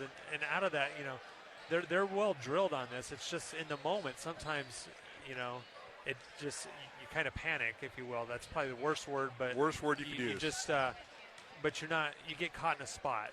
And, another thing that happens, I talked about this a little bit, is so much emphasis on the dribble in the game today. So a lot of times you catch and you put the ball right rather than facing up, making a pass, cutting in those situations where you have those zone traps. And, it's just kind of changing your mindset for those. And that's really hard for players to do sometimes. All right, let's take a look at the scoring in this contest. First of all, for the visitors from Waukee Northwest, their record falls to 4-5. For head coach Chris Guest, they're ranked 9th in Class 5A. The latest rankings came out yesterday. And the Wolves were led by Sadie Moss with 13 points for the 6'1 junior. And she was followed in scoring by Kiela Madison with 8 points for the 5'5 senior. Rounding out scoring, Avery Vogt, the 5'9 freshman, got the start tonight. Ashley Brown did not play, had that Achilles issue, had a strained Achilles, did not play. So Vogt got the start. She finished with 6 points, all in the fourth quarter. 4 points each for Chloe Hayes and for Josie Vanderkroll, and 3 points for Megan Lawns. Vonna Billick did not score. She came in off the bench for the Wolves. Waukee Northwest, 3 of 6 from the free throw line. For Dowling Catholic, as we mentioned, 3 players in double figures, led by Ava Zedekers, 14 points. 13 points for the freshman Ellie Muller off the bench. 11 points for Julia Moore. 6 points for Ellie Olson. And 3 points for Layla Tritton. And Lauren Frericks, senior starter, did not score. Dowling went 9 of 11 at the free throw line. And to recap the scoring in the contest by the quarter scores, Waukee Northwest led 10-8 at the end of the first quarter. Dowling 18-3 in that second quarter. The Maroons going to halftime leading by 13. The score was 26-13 at the half, Dowling. And then the third quarter, both teams played to a 12-12 tie as Dowling led 38-25 going into the fourth quarter, and the Wolves outscored Dowling 13-9 in the fourth quarter. But the Maroons win it 47-38. And other scores, and are both these final here, yes. Scott? Okay. Yes, Southeast Polk and Centennial. Southeast Polk was leading early, but Centennial holds on and defeats the Rams 54-52 at Ankeny Centennial. And that'll be Dowling's next game. Next Tuesday night, we'll be here at 6 o'clock with our pregame. Dowling hosting Ankeny Centennial in the rematch as we go through the second round of the conference. And the Valley Tigers defeat Waukee 40-28 at the Valley Gym in Girls Place. So both Valley and Centennial pick up wins tonight. And Scott, that's going to wrap things up. It's good to get back after the New Year's break. Maroons pick up 2 wins, one at Urbandale on Tuesday, and here tonight against Waukee Northwest. So going 2-0 to start the 2023 portion of the season. Yeah, it was a great night. Good to be here. Good atmosphere for the both games tonight. And 2 good teams playing hard-nosed basketball, and we had a lot of action.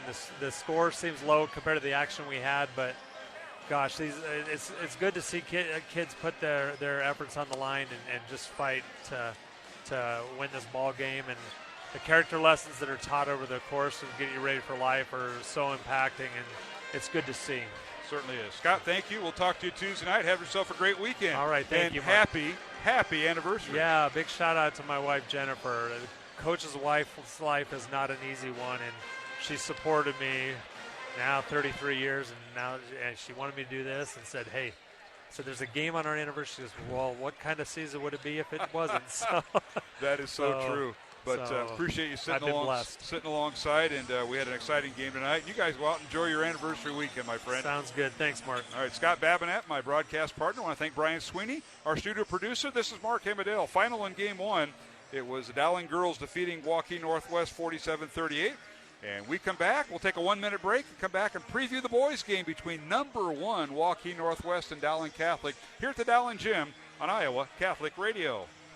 Thank you for your support of Iowa Catholic Radio. Did you know when you support Iowa Catholic Radio, you can make your donation go farther by asking your employer about matching gifts? Ask your employer about matching gifts, and thank you for supporting Iowa Catholic Radio.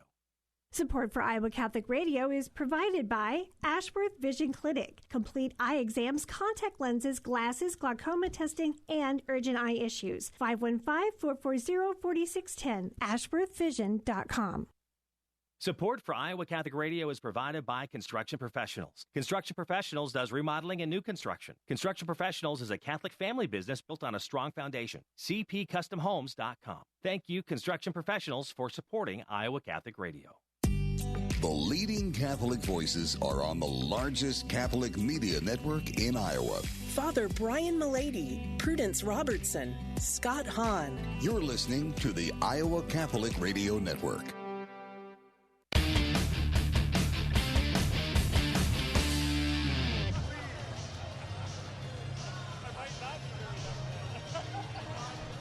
And welcome back to the Dowling Gym. Mark Hemedale alongside Scott Babinet, who is now leaving stage right. And in comes Jimmy Cataldo.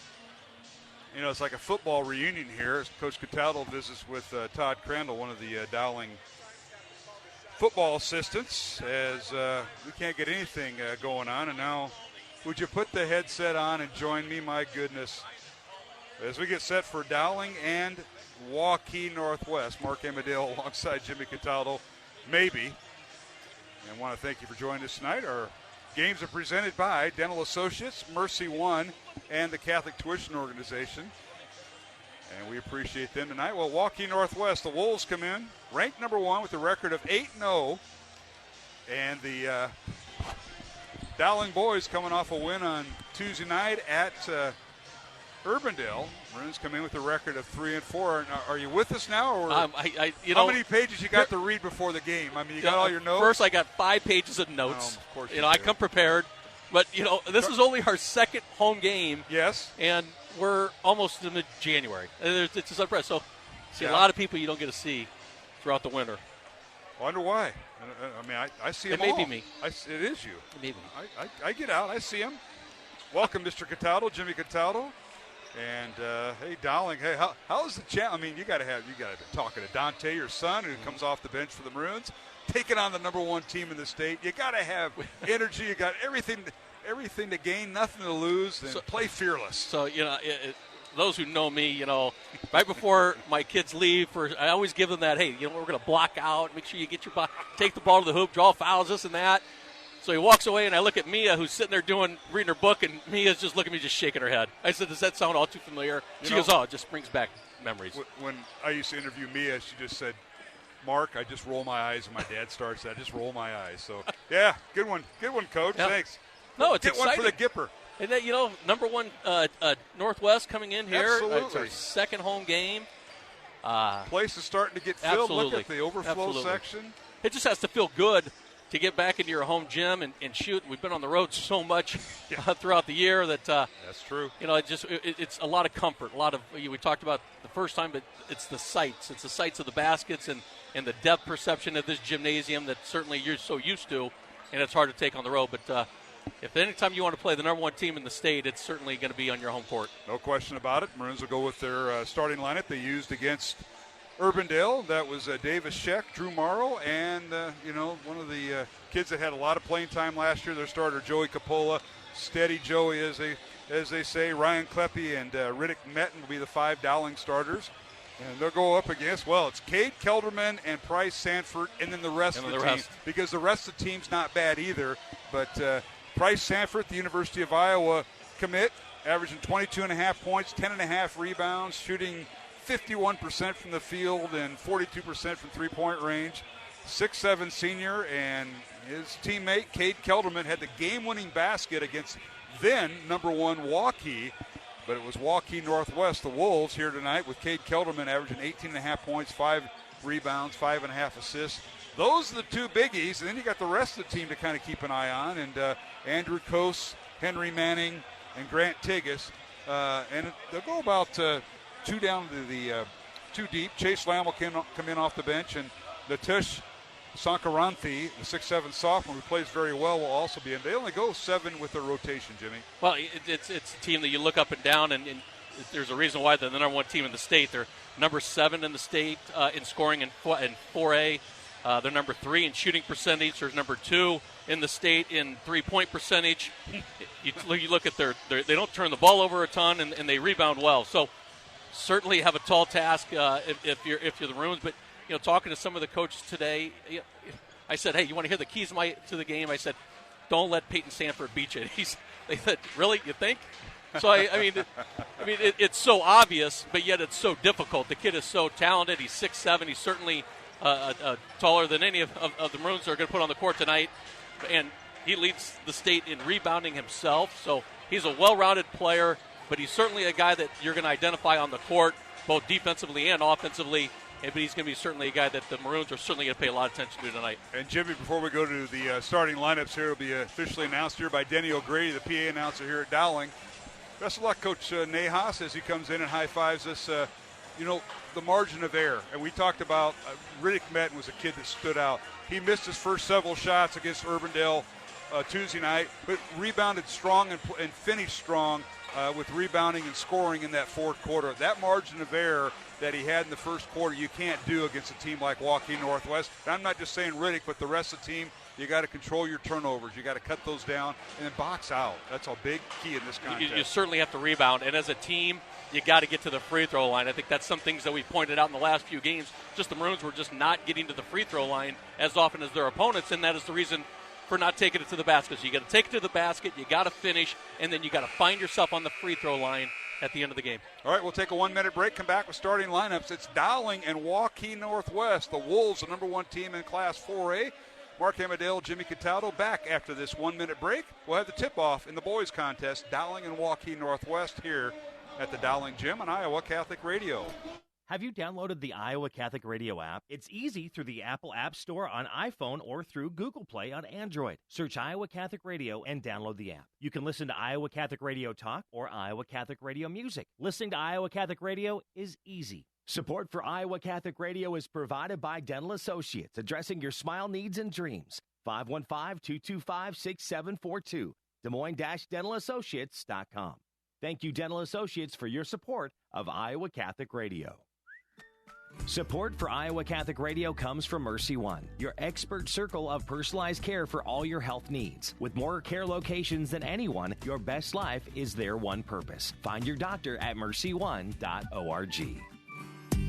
The leading Catholic voices are on the largest Catholic media network in Iowa. Father Mitch Pacwa, Jeanette DeMello, Al Cresta. You're listening to the Iowa Catholic Radio Network.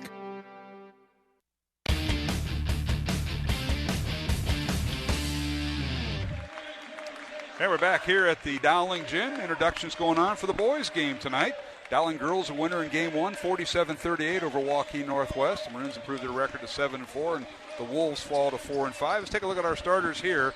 For the visitors from Waukee Northwest, they come in in their all blue uniforms with black numbers and white trim.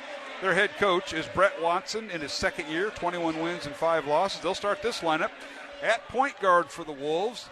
Number 2, Cade Kelderman, a 6'1 senior, averaging 18.5 points, 5 rebounds, leads the team with 5.5 assists and 20 steals.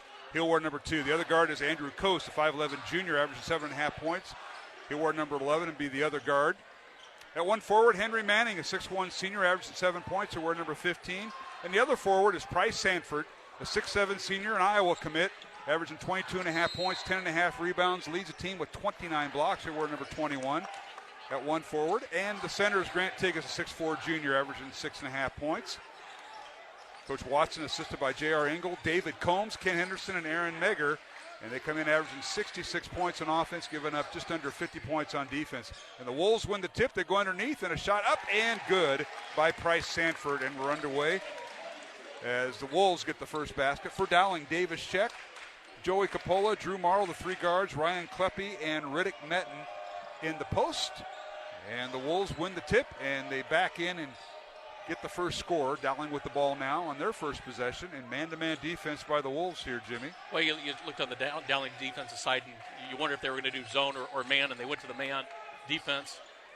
Here's Coppola for 3, no good. You look who's guarding the leading scorer for Dowling. Drew Marl is being guarded by Cade Kelderman on that last possession. And the Maroons look like they have Kleppe playing Sanford, a little bigger body. Now underneath, a bad pass by Sanford, stolen away by Drew Marl. 2-0 Wolves. Marl in the lane. Shot off the glass too strong. Ball slapped back and retrieved by Dowling Catholic. And here's Kleppe with it. Kleppe coming off a ball screen by Metten. Pull-up jumper off the back iron, no good. And the rebound, Waukee Northwest. 2-0 Wolves. Underway here in a packed house here at the Dowling Gym on a Friday night. Gets to be really tight here at our table.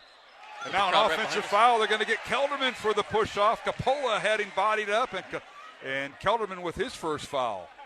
So you look at the Maroons, and you look defensively. What do you do? And you, like I said, you try to find ways that where Northwest is going to be weak. And right now, the way I see it is Manning ends up being the weakest of the 5, and so you try to let that guy try to beat you throughout the game.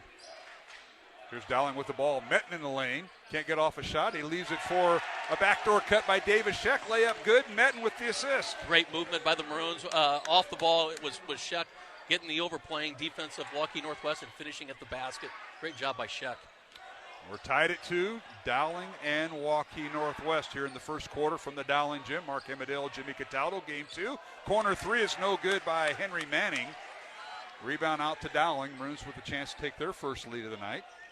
Dowling working the ball around. It's Metten, Kleppe, Marl, Coppola, Sheck, the 5 on the floor for the Maroons.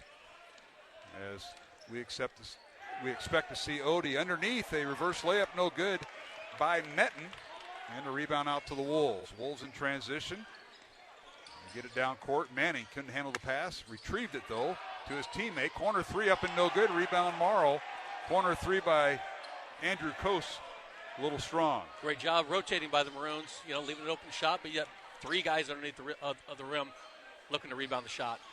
Here's Marl coming off a ball screen by Metten. Metten gets a backdoor cut, can't handle the pass. In the corner it goes for Kleppe for 3. It's no good from the left wing, and the rebound out to the Wolves. One of the keys for the Maroons is certainly going to have to hit 3-point shots tonight. Now a near steal by Dowling and a whistle and a foul on Ryan Kleppe as he tried to pick Sanford's dribble up. And that'll be the first foul of the contest on Kleppe for Dowling. Kelderman has the other foul. I'm sorry. It's certainly a great challenge for Kleppe. You know, young first year, a starter for the Maroons, is playing a Division I player, and certainly something I think Kleppe's going to be up to the challenge. Wolves work underneath, and there's Cade Kelderman with the basket. Had the game-winning basket against number 1 Waukee back in December, and he scores there, and it's 4-2 Wolves. Dowling with the ball, facing man-to-man defense by Waukee Northwest. Here's Capola, top of the key. They work the left side to Metten. And now here is Scheck for 3. It's no good, and a rebound comes out to Cade Kelderman, and a whistle and a foul in the backcourt on Dowling. Certainly it's something that the Maroons are not doing, and they haven't done well throughout the years hitting their three-point shots. Right now 0 for 4 from the field behind the three-point arc. And I think when you look at the end of the day, when you look at the stats, I think they have to make at least 8 three-pointers when this game's done. Northwest shoots 42% from three-point range. Dowling shoots 29%. Now a corner 3 blocked by Metten, and a rebound to Morrow. And that was Sanford's shot, I believe. Dowling the other way. Metten tries to get underneath. He does. Here's Kleppe with it. Fall-away jumper, no good. And the rebound out to Northwest. So Kleppe had a shot, and now the other way we go, and carrying the basketball against Northwest. Both teams are really attacking the basket really hard throughout this game, and certainly their quickness and size. You know, both teams are finding a way to get to the basket. Who's going to finish is going to be the answer here soon. Manning with the turnover. He got caught with the carrying the basketball. It'll be Dowling possession. 3:55 to go. Hard to believe we're halfway through the first quarter, and it's 4-2. Waukee Northwest leading Dowling. The Wolves undefeated at 8-0. Dowling's record 3-4. Now Dowling with the turnover. And the other way we go. And now a long 3 by Sanford, no good, top of the key, and a rebound out to Dowling. And Reddick Metten, the 6'4 junior. Dowling in their offense. Capola bounce pass to Metten, fall-away jumper, can't get the shot off, actually passes in midair, and it's stolen away by Kelderman. Down court, layup up, and no good. He drew the foul.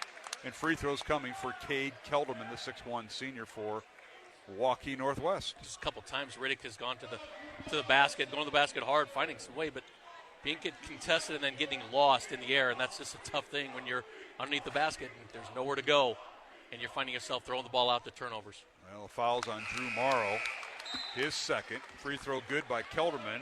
Substitutions. Morrow will check out, and so will Riddick Metten for Dowling. Into the Dowling lineup for the first time tonight, Colin Clark, 6'3 senior. And the second free throw good by Kelderman. He has 4 points. As it's 6-2. Waukee Northwest by 4. Now Dowling with the ball. And they draw the foul. It'll be on Nitish Sankaranthi. Nitish with his first foul, 6'7 sophomore, the only sophomore on the lineup, in the lineup. Here's Dowling with the ball in the lane, a shot up and no good by Ryan Kleppe, rebounded by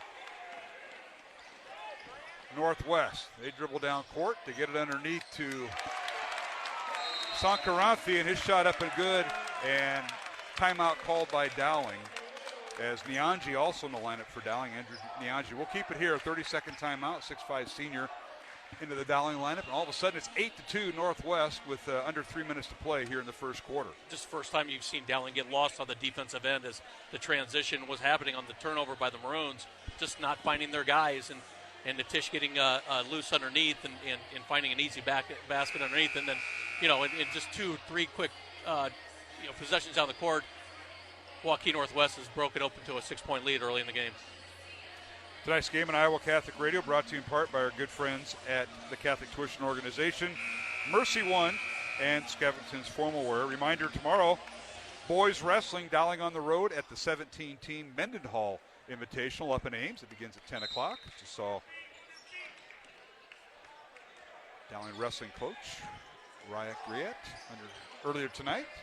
And the Dowling boys swim team at the 9-team Linmar Invitational tomorrow. And back on the action here, Dowling with the ball, and turnover. Ball gets brought into Nyangi in the middle of the lane, and really nobody around him. And I think he was so surprised he kind of hop steps and gets the turnover. Travels with the basketball. 8-2, Waukee Northwest, number 1 team in Class 4A with the lead over Dowling. First quarter, 2.5 minutes left to go. Wolves attacking the Dowling man-to-man defense. A shot in the lane. It's no good by Kelderman, or check that by Manning. Rebound Dowling. And Kleppy. Ryan dribbles in the front court, coming off a ball screen by Nianji. Left side it goes to Capola. Now they work the right side. Here is Colin Clark with it. To Shep, and we got an offensive foul, and they're going to get Nianji with the illegal screen. That'll be his first foul. Just an interesting call there on the screen. There's been so much hand checking as the Maroons are trying to dribble the ball up the court. Coach Theo King has been, really trying to get the officials to call the hand checking so much, and then they call an offensive call on the. Yeah, Nianji, I can see his hips go out, and you just got to rub off tighter. Yeah. If you're it's not Nianji's fault, but he just overreacted. All right, here's Kelderman with it as Dante Cataldo makes his first appearance tonight, the 6'1 junior, into the Dowling lineup, averaging 3.5 points, 1.5 rebounds. Now corner three up, in and out, no good. Offensive rebound, Manning, and Wolves keep the possession alive. Here's Sanford with it, backs in the lane. Works his way up, his shot up too strong, and the rebound, Nianji and Dowling. So far the Maroons are doing really well against Peyton Sanford, keeping him scoreless throughout this first quarter. Now here's Nianji underneath, and this is up and good. A little give and go that time from the top of the key, Jimmy. That's just some of the play that you're going to have to do with this against this defense. This plan is back cuts, give and goes are going to find ways to get open to the hoop. 8-4, Waukee Northwest. Minute 20 to go here in the first quarter as the Wolves lead. Now the shot is blocked by Capola. They say he got him on the hand, and that'll be free throws coming for Kelderman. That'll be Joey's first foul. Team foul number 5 on Dowling. That could be interesting, as you don't want to put the Wolves, the free throw line, any more than you have to. They are a 75% shooting free throw team. Kelderman's first free throw is good. Jack Odie in the lineup for Dowling Catholic. He will replace Joey Capola. Certainly got to really work your bench well tonight, especially with the up tempo, keeping guys fresh. So Coach Phil King's going with 4 new guys, with the only starter on the court is Sheck. Second free throw good by Kelderman. He's got 6 points of Waukee's 10, and it's 10-4. Wolves leading Dowling. Here's Nianji with it, left block. Kicks it back out to Colin Clark. Now to Nianji, left elbow. Right side it goes to Sheck. Here's Nianji with a screen, and that time it was a legal screen. Kicks it back out to Clark. 8 on the shot clock. Here's Nianji underneath, and he loses the ball out of bounds. It'll be turnover against Dowling. Sort of a tough offensive group that they got in the game right now. Clark finds himself attacking the basket a couple times. Could have taken the shot there a couple times, turned him away, trying to find Nianji in the middle, and found him, and Nianji gets the turnover. All right, here's Kelderman coming off a ball screen. He gets it over the right side to Sanford. Sanford against Clark in the lane. A little scoop shot up, lays it short. Nianji fighting for the rebound. Ball loose in the baseline, and Sanford comes up with it. They keep the possession, get a brand new shot clock. Kelderman underneath to Saranthi, and his shot up and no good, and whistling a foul on Dowling. This will be on Nianji, his second. This will send Tish Sankaranthi, a 6'7 sophomore, to the free throw line for 2. And first free throw up and good. 11-4 is our score. Northwest with the lead over Dowling Catholic. Wolves come in winning their first 8 games of the season. They're 8-0, Dowling 3-4. Their last loss was the first round of the state tournament last year to Cedar Rapids Kennedy. Second free throw good. So Sankaranthi with his 4th point off the bench. 12-4. Northwest leading Dowling. Maroons in the front court. Maroons make a big change with 10 seconds to go with Capola, Sheck, Odie. And Kleppy. Now a long 3 by Capola is good at the horn. And that is the end of the first quarter. And Joey Capola hits the 3, and boy, he comes up with big shots when you need it. And we've come to the end of 1 quarter of play. It's Waukee Northwest 12, Dowling 7, alongside Jimmy Cataldo, Mark Amadale, back with the second quarter from the Dowling Gym in 1 minute on Iowa Catholic Radio. This is a Young Catholic Minute. So, why has the Catholic Church done so many bad things? If your math teacher illustrated that 2 + 2 is 4 by forcing each student to drink 4 gallons of milk, it doesn't mean that the math is wrong when you throw up. Was the teacher abusing his authority and wounding with the truth instead of healing? Probably, but what he taught was still true and still good. So the church offers and teaches only what is true and good, even if the sinners within the church don't live it out. And coming to that, even if we haven't thrown the whole church into scandal, we are all still sinners. So maybe the more appropriate question is, how is the Catholic Church still good when I've done so many bad things? Since we're all one body in Christ, our sin affects everyone and can even lead others to sin. Lucky for us, Christ came to save us from our sin and gave us the church to do it. So let's stop sinning and be the church to others. For more Young Catholic Minutes, go to youngcatholicminute.com.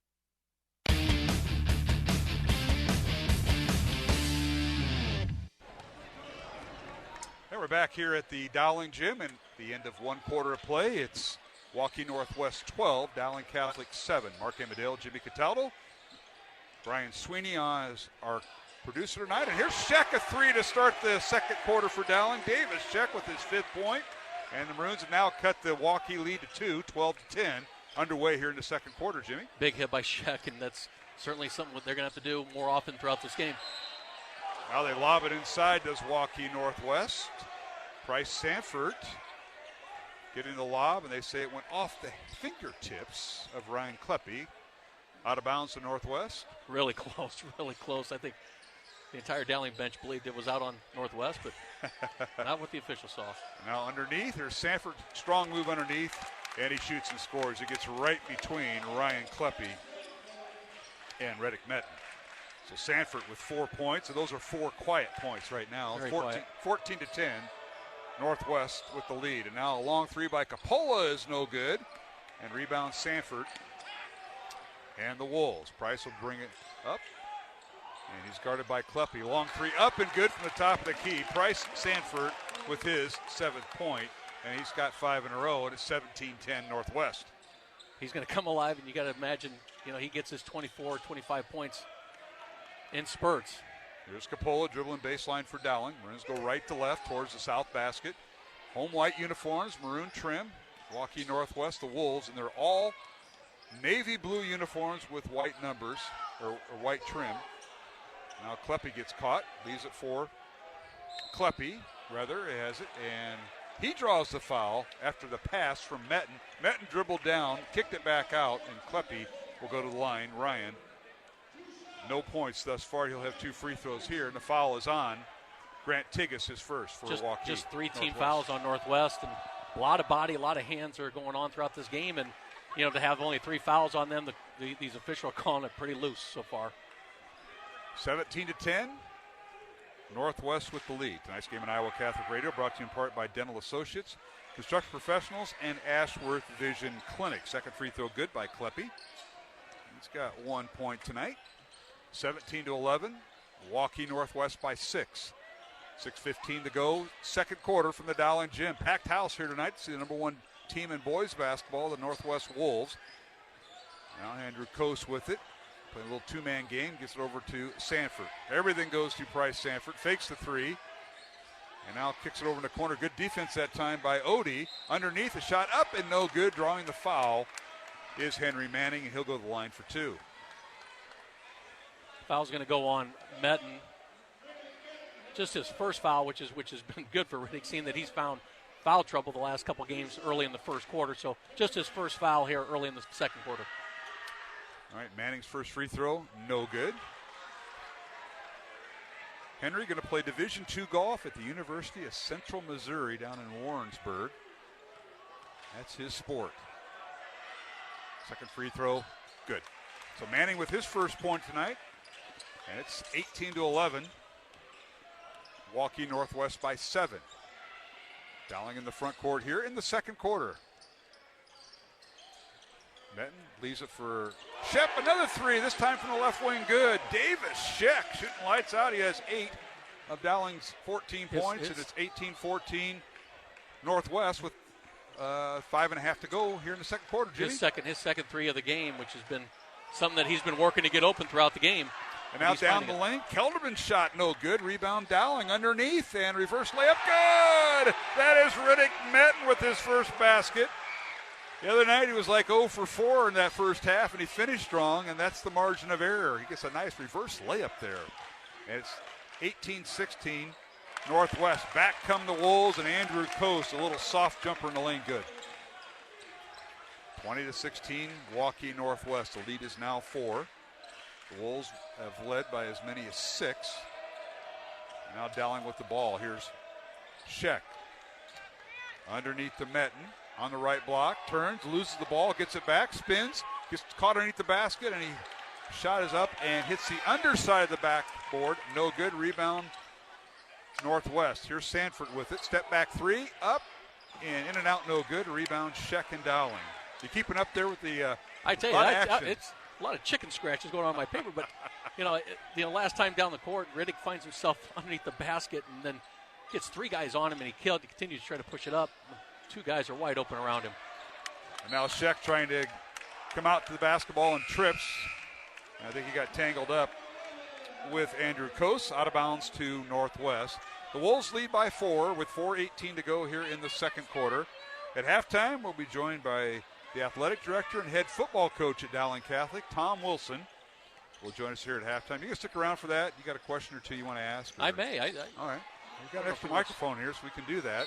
Now Sanford in the lane. They're going to call an offensive foul on Price. Sanford through the elbow to clear out some traffic, and that'll be his first foul tonight, and that'll wipe off a basket too, Jimmy. Colin Clark, great job defensively on Sanford. Got Sanford to hook him on the dribble drive, and the officials who are underneath the basket see that wraparound on the defender. We'll call that an offensive foul. Dowling with the ball, trailing by 4. Under 4 minutes to play. A long 3 up and off the backboard, then hits the rim again. No good by Jack Odie. Rebound, Waukee Northwest. The Wolves have it. Here's Kelderman. Right side over to Tigas. Skip pass over. Now they reverse the ball right side. Kelderman gets it into Tigas. Can't get off a shot. Wolves with it underneath, and they're going to call a whistle and a foul before the shot.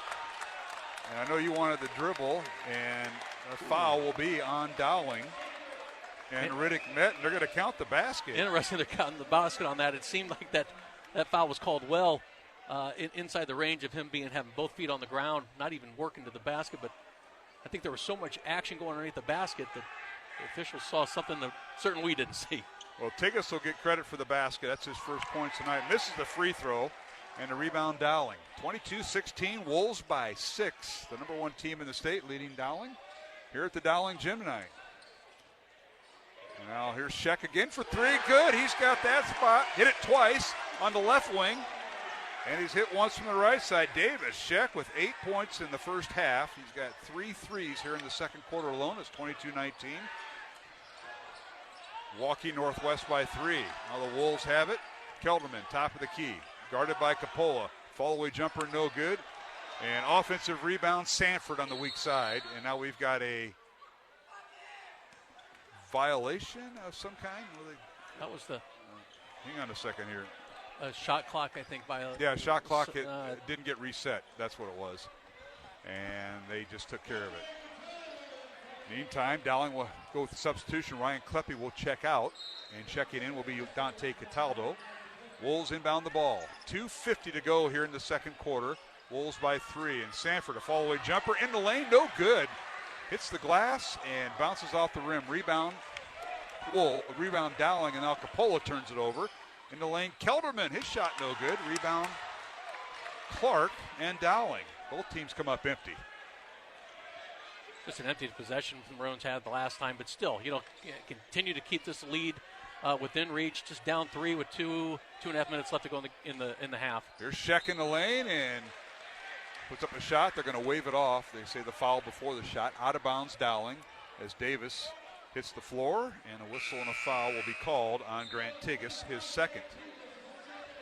22-19, Waukee Northwest by 3 with 2:22 to go here in the second quarter. And Jimmy out of bounds to Dowling underneath their own basket with a brand new shot clock. The Maroons are hitting their shots, 3-point shots right now, but continue to fight on the rebound side, which the Maroons are getting out rebounded right now, 14 to 8.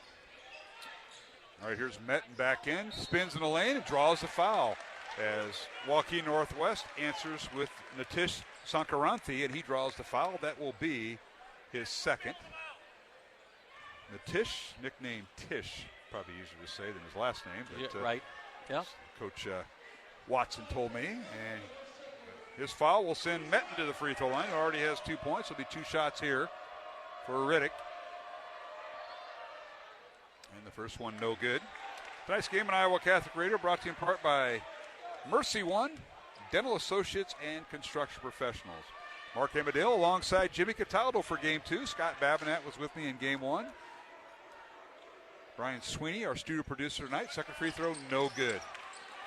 So Metten missed them both. Rebound, Waukee Northwest. Here's Kelderman across the timeline. Dowling stays man-to-man.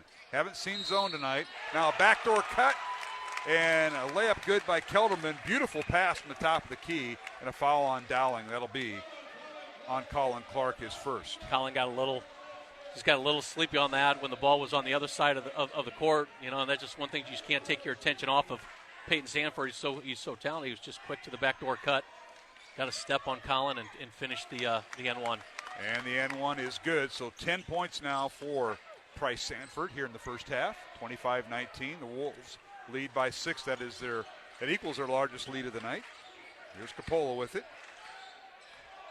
Over to Sheck. They play catch on the perimeter.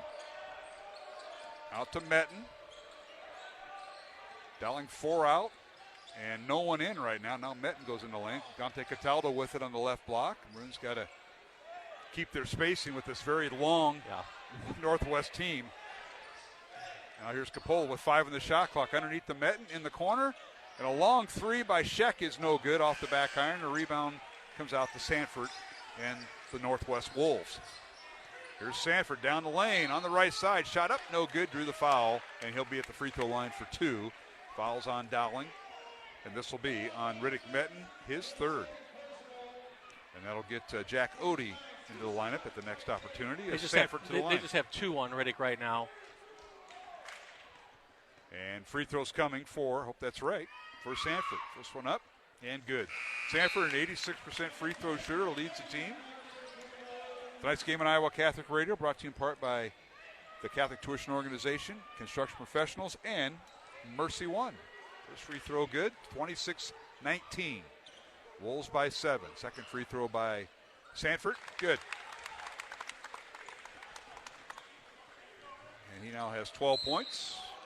And we've got Dowling with the basketball, and a whistle and a foul on Henry Manning. That'll be his first. That'll be the 17th foul on Northwest. Dowling has committed 10 fouls. So Waukee Northwest in the double bonus. So yeah, we talked about that. You know, the Maroons certainly have to get to the free throw line, and just I believe they're 1 for 5, 6 in the half right now at the free throw line, and that's just 1 for 5. You are correct. They did not shoot a free throw in the first quarter. Did Dowling, and they are 1 for 5 here in the second quarter. 27-19. Sanford with the ball, gets it over in the corner. This is Andrew Kose. Gets it underneath to Sankaranthi, and it's stolen away by Dowling on the bad pass. Maroons in the front court. Here's Sheck with it.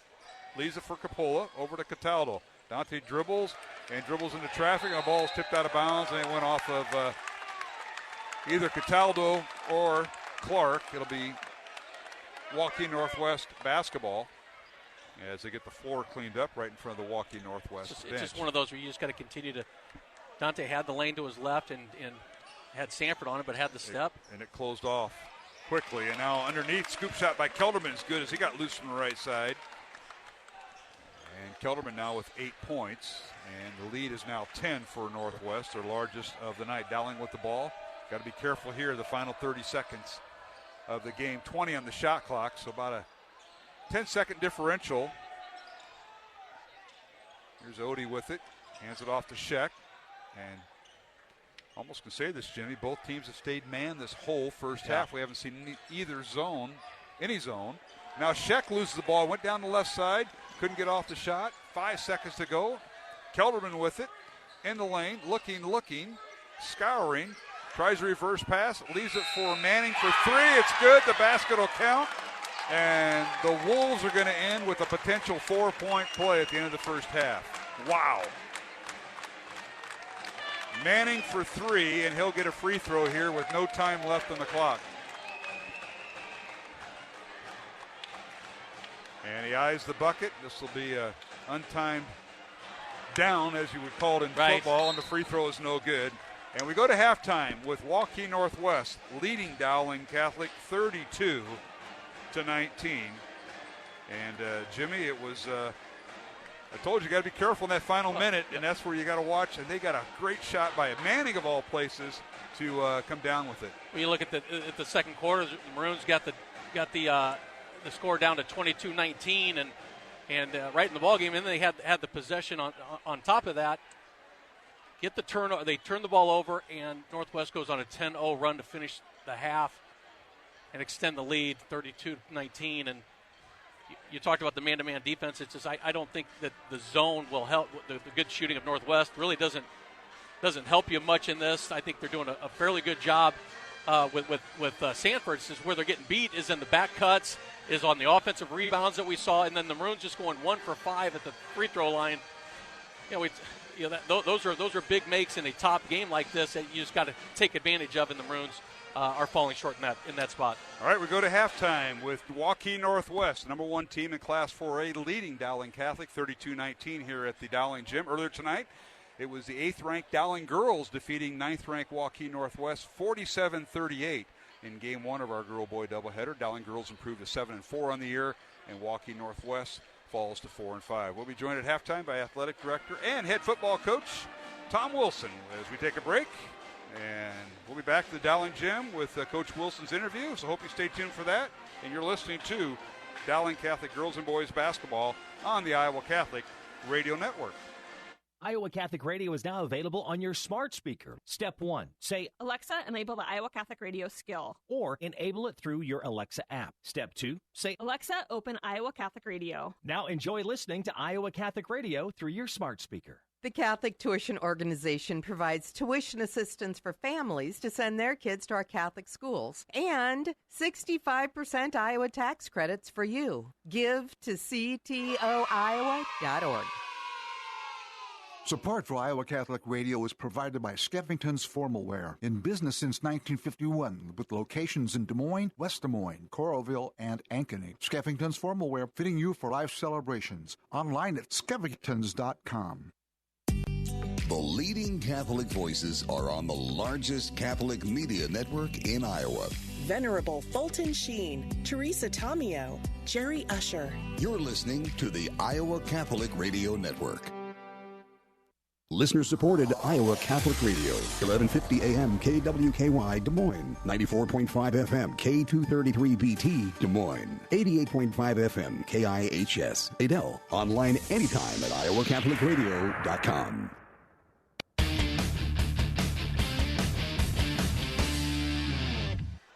Hey, we're back here at the Dowling Gym. Packed house here tonight. Halftime of the boys game. And Waukee Northwest leading Dowling 32-19. Mark Amadale, Jimmy Cataldo, now joined by the athletic director and head football coach here at Dowling Catholic, Tom Wilson. Coach, we wanted to get you on before the Iowa City West Dowling basketball game, but unfortunately that game wasn't played. And right. I don't even know if you were in town then. But I was. But first of all, Happy New Year. I hope you had a Merry Christmas with you and your family, and appreciate you taking time tonight. Busy night here. Yeah, same to you. Thank you. And, yeah, we've got a packed house, which is always a good thing.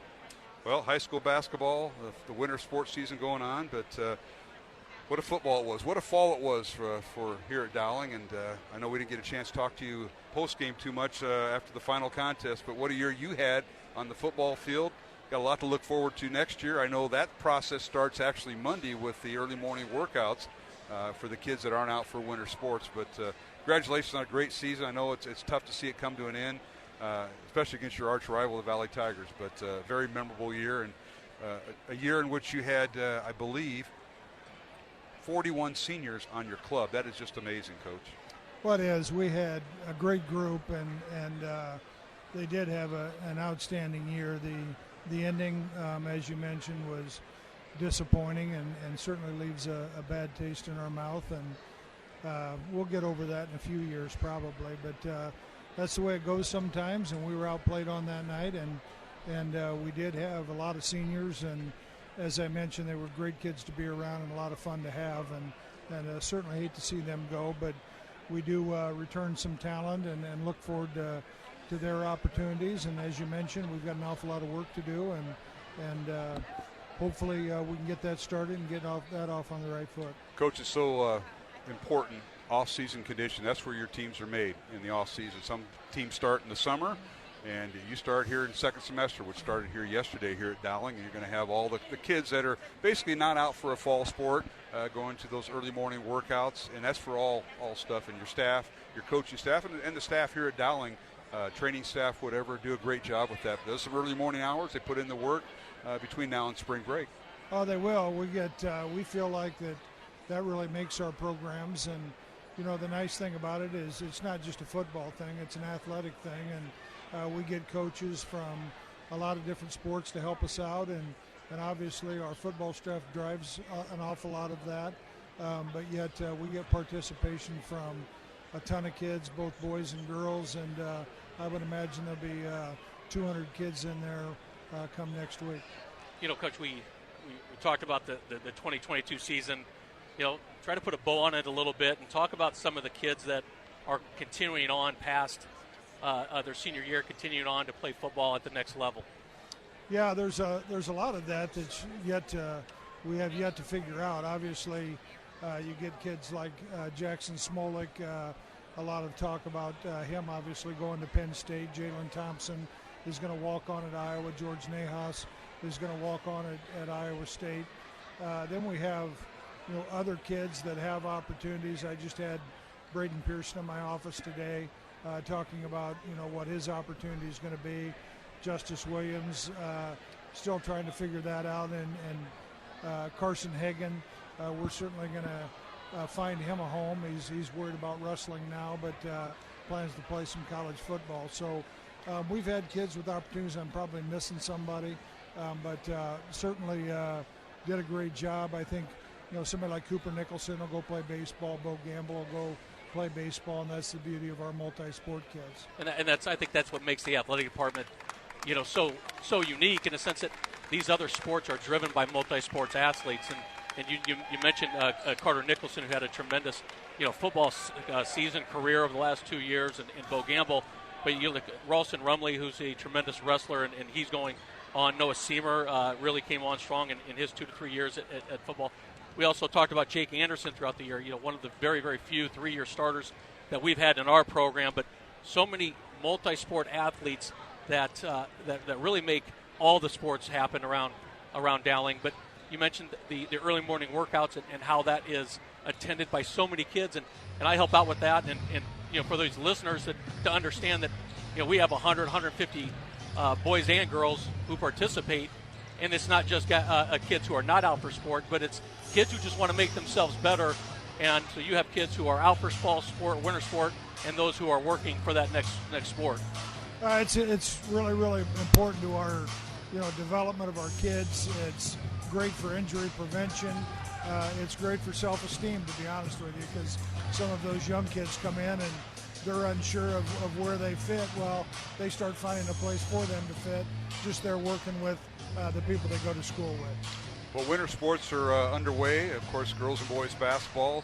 Wrestling team headed to Ames. The boys swim team headed to Marion, Iowa tomorrow, and all that going on. Of course, we also have girls and boys bowling, so a lot of activities to be involved with, and that keeps you and your staff going. I know Jared Herring is always somewhere. It seems like it's either you or him.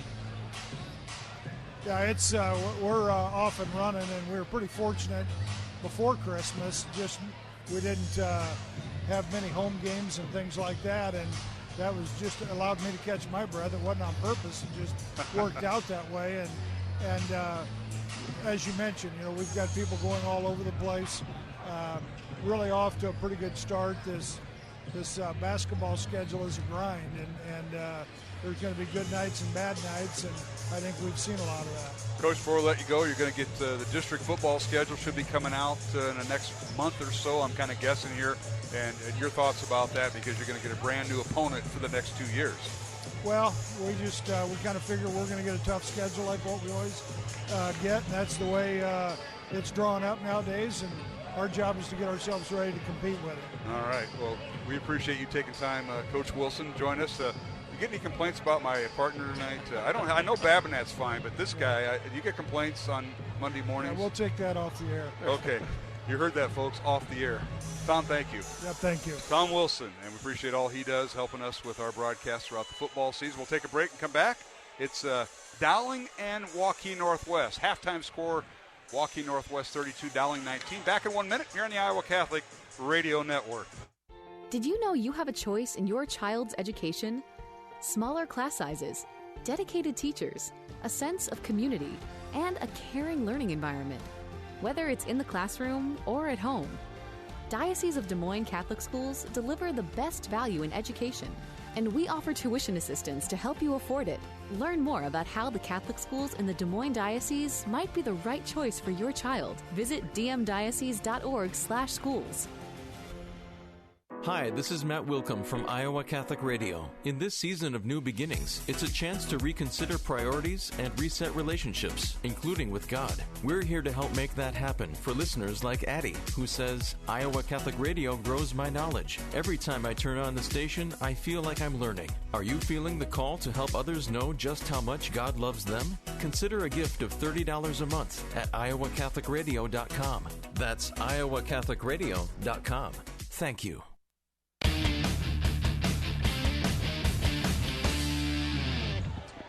And we're back here at the Dowling Gym. Mark Amadale, Jimmy Cataldo.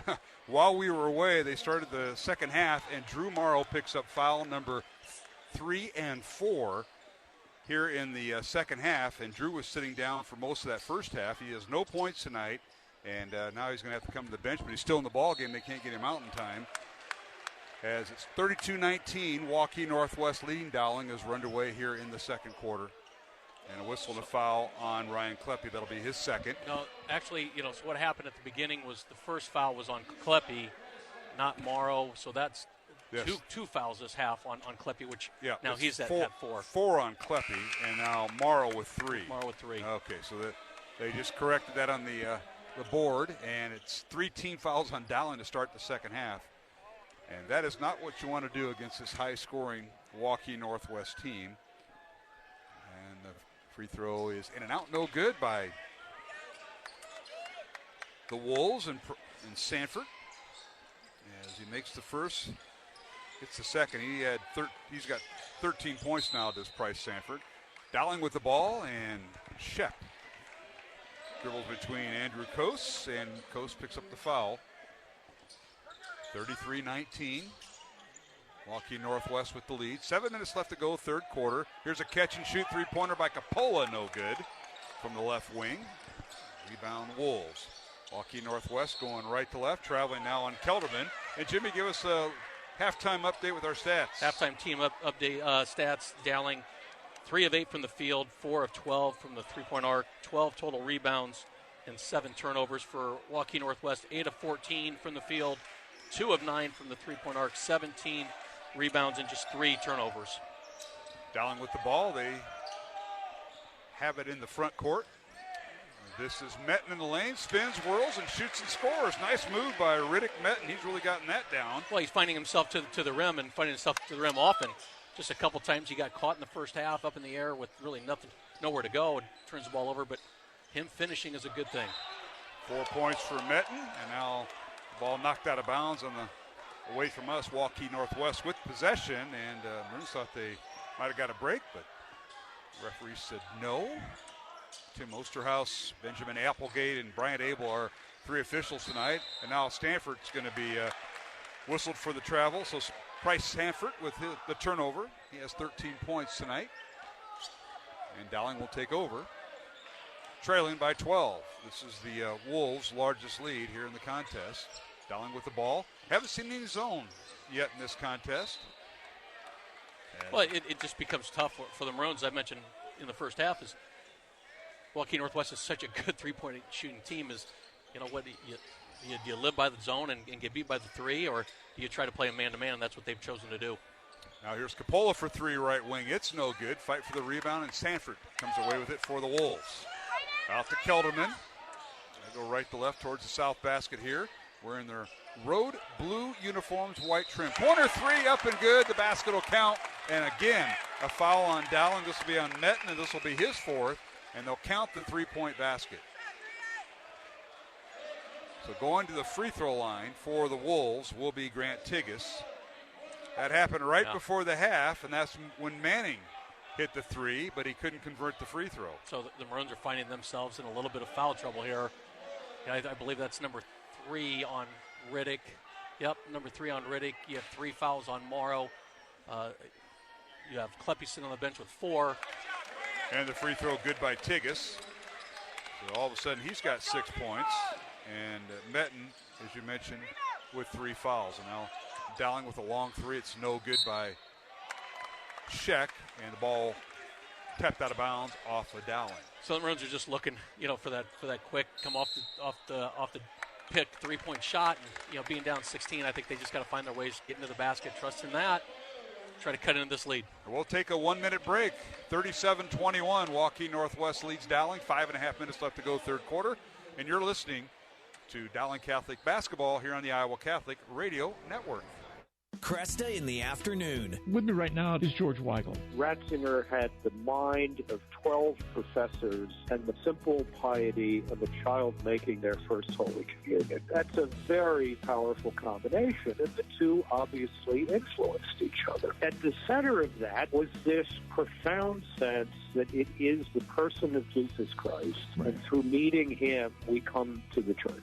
Cresta in the afternoon, weekdays on Iowa Catholic Radio. Matt Wilkham here from Iowa Catholic Radio. I'd like to thank you for your continued support of this apostolate. Because of you, we're reaching more souls in more ways than ever before. Whether you've had your faith strengthened by either our talk or music channels, or if you've been impacted by one of our other outreach initiatives, you experience firsthand the value Iowa Catholic Radio brings to the Catholic and Christian community. If you haven't made the decision yet to become a family member, please consider a $30 a month sustaining gift. Just visit iowacatholicradio.com, and welcome to the family.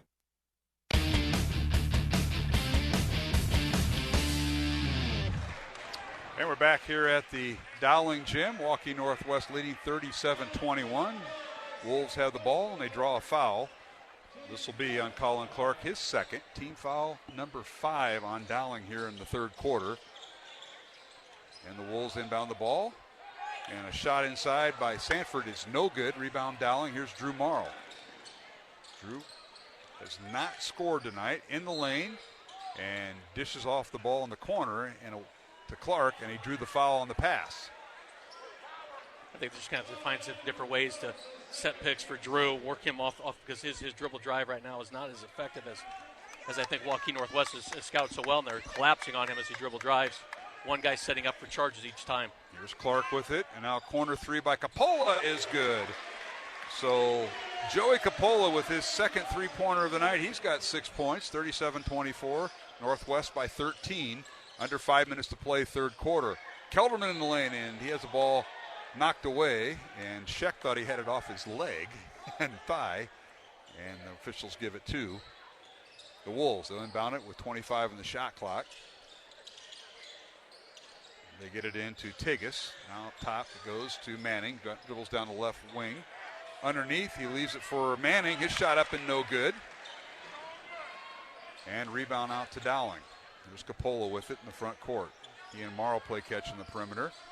Wolves stay man-to-man. Here's Morrow off the left elbow. His shot no good. Offensive rebound, Metten. Riddick underneath, gets it to Scheck, layup good. Dowling a little give and go there, and Scheck with 13 points. Fantastic job keeping the play alive by Metten.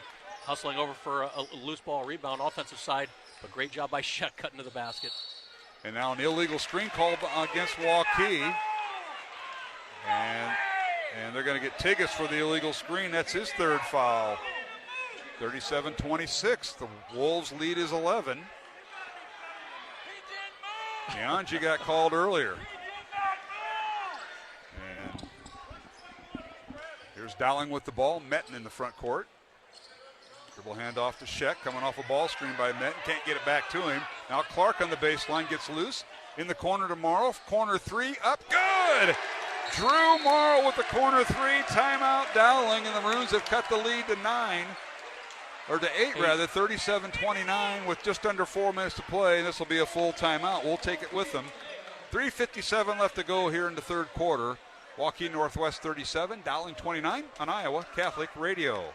Iowa Catholic Radio needs you, whether it's assisting with events, answering the phone, distributing yard signs, or being a parish ambassador. Iowa Catholic Radio depends on you to help connect listeners with Christ. Email contact@iowacatholicradio.com to get involved. Support for Iowa Catholic Radio is provided by Ashworth Vision Clinic. Complete eye exams, contact lenses, glasses, glaucoma testing, and urgent eye issues. 515-440-4610. ashworthvision.com. Support for Iowa Catholic Radio is provided by Construction Professionals. Construction Professionals does remodeling and new construction. Construction Professionals is a Catholic family business built on a strong foundation. CPCustomHomes.com. Thank you, Construction Professionals, for supporting Iowa Catholic Radio. The leading Catholic voices are on the largest Catholic media network in Iowa. Father Andrew Apostoli, Kimberly Hahn, Owen Jensen. You're listening to the Iowa Catholic Radio Network.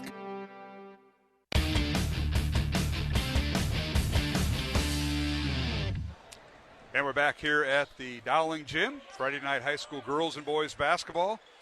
Waukee Northwest 37, Dowling 29. Now here's a steal in the inbounds play by Capola. Down court to Scheck. Layup good! And the lead is now 6 for the Wolves. 37-31 with just under 3.5 minutes to go in the third quarter, Jimmy. Look, Clark's doing a great job trying to keep the ball away from Sanford, and he's not finding any shots right now, and they're working the dribble drives, forcing turnovers. All right, Wolves with it. They go in their dribble weave. Now they get the ball in the corner. Skip pass over to the left wing. This is Manning backing in against Morrow. His shot up and good. The basket will count, and the foul on Drew Morrow. And I believe that'll be his fourth foul, Jimmy. Drew was doing, his defense was so well, bodying it, but, Manning does one pump fake, gets Drew off his feet, and at that point it was all over with the foul. Manning with his 6 point. Have a chance for an and one here, and that was a nice little run by Dowling. Yeah. As they went from trailing by 15 to down 6, and then the free throw good by Manning. So Manning with 7 points. 40-31, Wolves lead back up to 9. 3:05 to go. In the lane, here's Medic. And his shot, or Metten rather, his shot no good, and drew the foul. And this will be on Sankaranthi, his third. Metten's doing such a great job, as we've talked about, getting the ball to the basket. He's just finding he's so darn quick. By the time he's looking to shoot the ball, he's so far underneath the basket, really prohibits his shot. All right, Riddick's first free throw, no good. He's 0 for 3 tonight at the line. Tonight's game on Iowa Catholic Radio, brought to you in part by Mercy One, Catholic Tuition Organization, and Skeffington's Formal Wear. Mark Amadale alongside Jimmy Cataldo. As I mentioned, the girls' game won by Dowling, 47-38 in game one. Second free throw, no good by Riddick. Rebound, Wolves. 1 of 7 for the Maroons right now at the free throw line. It's just big baskets. I think that makes a difference in a game that has a very small window for success. Maroons hanging in there. Kelderman with it. Down the right side, stops and pivots. His shot up, no good. Rebound, Metten had it and now controls it. After nearly losing it to Sankaranthi, Dowling in the front court. Here's Capola with it. Clark on the baseline. Waukee Northwest stays man-to-man. Underneath, Metten, layup good, and a great pass from Clark to Metten. Metten's just bringing in a lot of high energy, and it's seen on both the offense and defense side of the floor. Maroons are keeping it close, cutting it down to 7 now. Riddick Metten has 6 points. It's a 7-point Northwest lead. In the lane, shot no good. Kind of slipped out of the hands of Kelderman as he tried to reverse layup. Rebound Dowling, and now a bad pass. Almost stolen away by Manning, but retrieved by Colin Clark.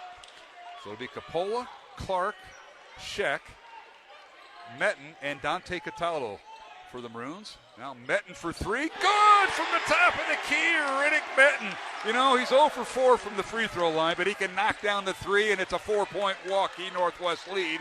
Minute 40 to go in the third quarter, Jimmy. Yeah, the Maroons just got to continue to play the defense they're playing. They're grabbing Sanford at the top of the key, not allowing him to make a move, and there's how he finishes. And he does. He gets in the right block, spins, twirls, and scores. Price Sanford. And we have him for 15 points. 42-36. Waukee Northwest. Here's a three-pointer by Coppola right in front of us. No good in the Dowling bench. Rebound comes out to the Wolves and Sanford. Sanford comes in averaging 22.5 points, has 15 tonight. Here's Sankaranthi. Leaves it for his teammate. It's stolen away by Sheck. Layup good. Stolen. Andrew Coase had it and lost it. And Sheck with his 17th point. Great defense by Sheck. You know, picking the pocket of Coase, but the speed to finish the play with Manning coming hard. 42-38. Northwest by 4. 40 seconds to go in the third quarter. And a bad pass thrown away right in front of the Waukee Northwest bench. Now Dowling a little offense-defense. They'll get Jack Odie in the lineup, and he'll replace Colin Clark. I think that's what you're going to have to dig in, especially with Kleppe and Morrow on the bench right now with 4 fouls. You got to dig deep into your bench, and hopefully you can get some great production out of these kids who don't start. Here's Coppola in the front court to Cataldo. Joey fakes the three, dribbles in the lane, leaves it on the baseline. Pull-up jumper, left it short, and a rebound Sanford with 30 seconds to go in the quarter. Wolves lead by 4. And Sanford will walk it across the timeline, guarded by Cataldo. Shot clock's off. I would imagine they're going to try to double team Sanford at the top of the key. And don't allow him to make a move. Well, we got Dante on him. Who's going to come up? Dante stays man-to-man. Sanford in the lane, dribble drives, steps. His shot off the glass, good. Worked the right side and did it to perfection. Price Stanford with 17 points. And a half-court shot, no good. As we come to the end of the third quarter, it's Waukee Northwest 44, Dowling Catholic 38. Alongside Jimmy Cataldo, Mark Amadale, back with the fourth quarter in 1 minute from the Dowling Gym on the Iowa Catholic Radio Network. Weekdays at 1 p.m., it's Dr. David Anders with Call to Communion. It's a live call-in show for non-Catholics and fallen away Catholics. Call to Communion on the Iowa Catholic Radio Network, connecting listeners with Christ. Support for Iowa Catholic Radio is provided by Dental Associates, addressing your smile needs and dreams. 515-225-6742, Des Moines-DentalAssociates.com. Thank you, Dental Associates, for your support of Iowa Catholic Radio. Support for Iowa Catholic Radio comes from Mercy One, your expert circle of personalized care for all your health needs. With more care locations than anyone, your best life is their one purpose. Find your doctor at mercyone.org.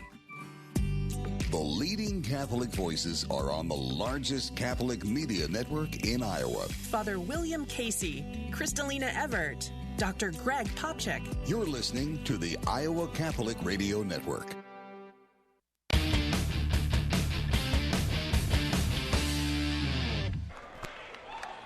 And we're back here at the Dowling Gym.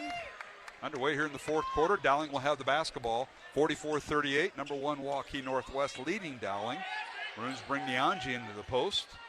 Here's Sheck with it in the lane. Teardrop, shot up and good. Nice move by Davis. Sheck having a night, Jimmy. 19 points for Davis. So athletic, getting up, it's well above the rim, but, certainly when you get in there, you're going to get contested. Does a great job finishing. Northwest with the basketball. Here's Sanford, right side. Gets it down to Tigas in the right block. Now they skip the pass over in the corner to Manning. Corner three, no good. Gets his own rebound. Put back up and good as he got around Jack Odie. Just one of those that you miss just because you don't block out. Allow Manning to get around on a three-point shot and clear it open for the layup. Dowling has Nyanji, Cataldo, Sheck, Coppola, and Odie. Here's Odie with it. Dribbles to the right wing to Cataldo. Cataldo on the right side over to Odie. They switch it to the left side now. Here's Sheck with it, looking inside into Nyanji, left elbow. Kicks it out to Coppola for three. Good. Joey Coppola with his third three of the night. He's got 9 points, and it's 46-43. The Wolves lead by 3. Well, it's the Maroons' 8th three-pointer of the night, and I said that's the magic number. You got to get to at least 8, and by doing it, to cut the lead to 3. Here's the Wolves. Skip pass from Andrew Coase in the corner. This is Sanford from the corner. Layup good. Strong move in the baseline from the left side. Sanford goes three-point line to the left block and scores. Wow. Just quick. He's got 19 points. 48-43. Waukee Northwest by 5. 6:15 to go. Fourth quarter. Nyanji guarded by Sanford. He draws the travel. Good defense by Sanford and Nyanji. A little too much dribbling. Commits the turnover. Just got caught. He's looking to dribble, drive, move, and got caught. What's the turnover situation, Coach? So, the Maroons really, had a great third quarter, and it attributed to 4 turnovers by Waukee Northwest. And Waukee Northwest is sitting at 7 total turnovers for the game, and the Maroons now have 8. Well played. Now reverse layup by who else? Sanford. He shoots and scores. Got a good pass that time by Grant Tigas. And Sanford now with 21 points on the basket. And we've got a timeout on the floor. It'll be a full timeout. We'll take it with him with 5:55 to go here in the fourth quarter. It's Waukee Northwest 50, Dowling 43 here at the Dowling Gym on Iowa Catholic Radio. This is a Young Catholic Minute. Why do I have to go to church on Sunday? Aren't your best friends the ones you only see once in a while? Like after you've gotten to all the really important stuff. Or maybe just on Christmas and Easter. I don't think so. But lots of people let their relationship with God go just like that. God invites each of us to a deep relationship with Him. In the time of Christ, when someone invited you to share a meal with them, they were inviting you to be a part of their family. That's what God does in the Mass. And this is no ordinary meal. In the Eucharist, we receive the living body, blood, soul, and divinity of Jesus. So, if we say no to the invitation to Mass, we're saying, I don't want to be a part of your family. I don't want your sacrifice. I don't want your redemption. And it's pretty hard to have a relationship with God when we've rejected Him so completely. For more Young Catholic Minutes, go to youngcatholicminute.com.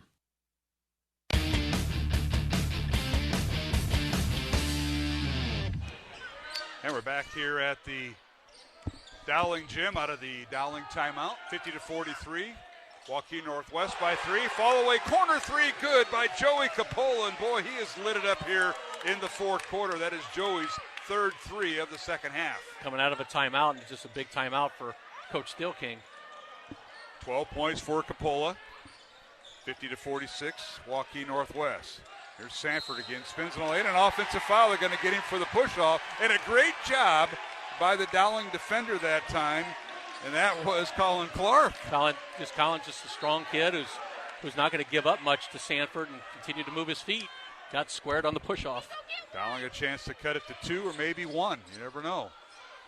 5:15 to go. Here's Metten in the lane, and he travels with the basketball.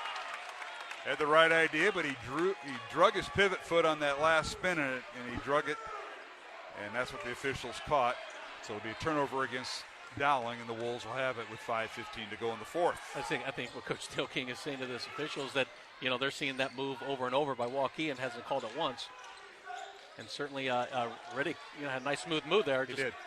Continue to shuffle through it. When he spun, he drug his pivot foot, and that's a big key there, and that's what they're looking for. Now, Waukee running their dribble weave with Andrew Coase and Kelderman and Manning. In the lane is Kelderman, won't shoot it, gets it off in the corner. 3 by Manning is no good. Offensive rebound, Wolves, and that was Sanford coming from the weak side. And what a great job he did just finding the open seam, and the shot clock gets reset. I think they're going to talk about it. You got to find Sanford certainly on the defensive rebounds.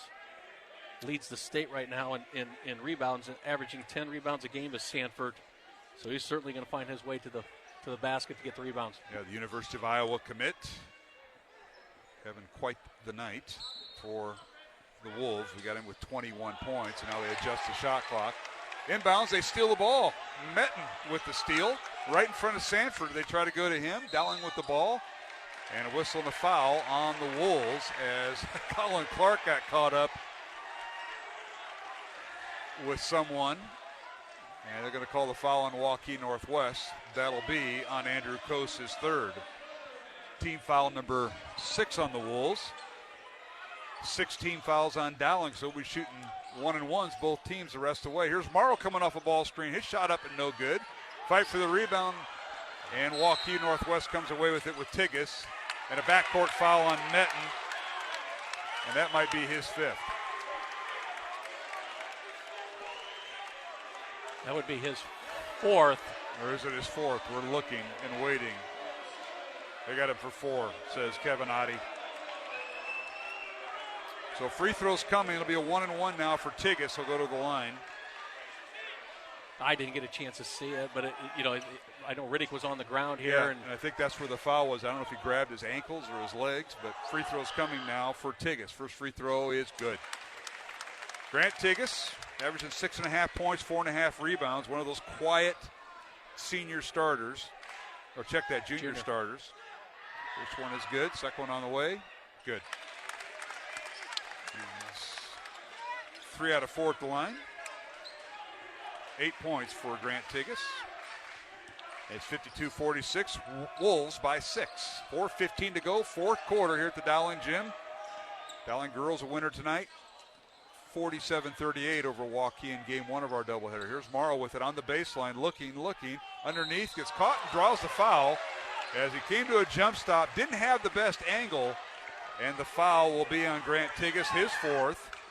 And 2 free throws coming for Drew Morrow, who is looking for his first free throws of the night. He already has a 3-pointer back in the third quarter, Jimmy. Thing to look for is how these officials are going to call the game. The last half of this fourth quarter, there's been a lot of chirping from both teams, contesting each foul that they get called. The benches have contested some calls. Be interested to see if at one point these officials are hurt enough and settle this game down a little bit with the technical. 52-46. Morrow misses both free throws. Rebound, Sakaranthi, the 6'7 sophomore for the Wolves. And Sanford brings the ball up. Hands it off to Kellerman. Back to Sanford in the lane. Running jumper, good. Can't stop that play. 23 points for Price Sanford. 54-46. Wolves by 8. 3:40 to go. In the corner, Coppola has the ball stripped out of his hands by Manning, and he has it. Turnover by Dowling. There's Kelderman with it. He'll hand it off to Sanford. Dowling stays man-to-man. We haven't seen zone all night by either team. Kelderman for 3. Top of the key, it's no good. And a rebound, Dowling and Scheck. Davis with it. Down the lane, kicks it off in the corner. To Metten. Out to Clark. Over to Coppola.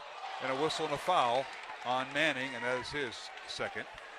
So this is where the Maroons have to capitalize. I believe, if I'm keeping this track, they're 1 of 9 from the free throw line this game, and that's 8 points that they're sitting, and that's what they're exactly down right now.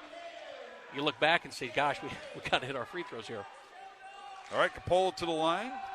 Joey, 0 for 1 tonight, hits the first free throw. 54-47, Waukee Northwest, 3:09 to go here in the fourth quarter. Tonight's game brought to you in part by Ashworth Vision Clinic, Construction Professionals, and Dental Associates. Second free throw, no good. Rebound, Wolves. Coppola with 13 points. Scheck with 19 points for Dowling. Morrow with 3 points. And now Manning gets loose on the backdoor cut. And he shoots and scores. And Manning's had a pretty good second half. He's got 7 of his 11 points here in the second half. Dowling with the ball. It's 56-47. Metten on the baseline. Shot up and good from about 4 feet out. And Riddick Metten with his 8th.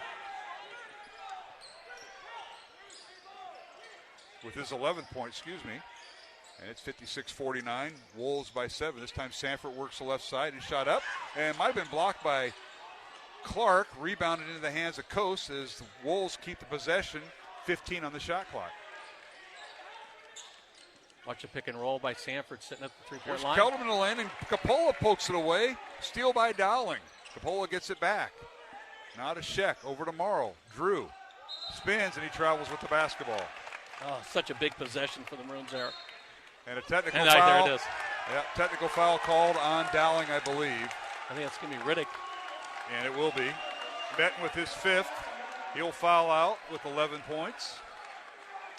Technical foul is a personal foul. And free throws now coming for Waukee Northwest, and Sanford will shoot them. 56-49, 2:07 to go. As Metten gets a technical foul and fouls out. You were talking about that earlier, Jimmy. Yeah, it was getting to a point where, each team is doing it. It's just contesting each foul, each turnover right now, and it's such a highly contested game and highly competitive game that at some point the officials are going to have enough, and that was the point. First free throw good, second free throw good. So Sanford hits both technicals, 25 points for Price. And it'll be Waukee Northwest basketball, and we got a timeout called by Dowling. 2:07 left to go in the fourth quarter. Waukee Northwest 58, Dowling 49, and this will be, they're still talking, this will be a full timeout. We'll take it with them here on Iowa Catholic Radio. Weekdays at 5 p.m., it's Catholic Answers, a live call-in program to offer Catholics and non-Catholics a chance to talk with world-class apologists and theologians. Catholic Answers, live on the Iowa Catholic Radio Network, connecting listeners with Christ. The Catholic Tuition Organization provides tuition assistance for families to send their kids to our Catholic schools and 65% Iowa tax credits for you. Give to ctoiowa.org. Support for Iowa Catholic Radio is provided by Skeffington's Formalware, in business since 1951, with locations in Des Moines, West Des Moines, Coralville, and Ankeny. Skeffington's Formalware, fitting you for life celebrations. Online at skeffingtons.com. The leading Catholic voices are on the largest Catholic media network in Iowa. Father Joseph Mary, Dan and Stephanie Burke, Bear Wozniak. You're listening to the Iowa Catholic Radio Network.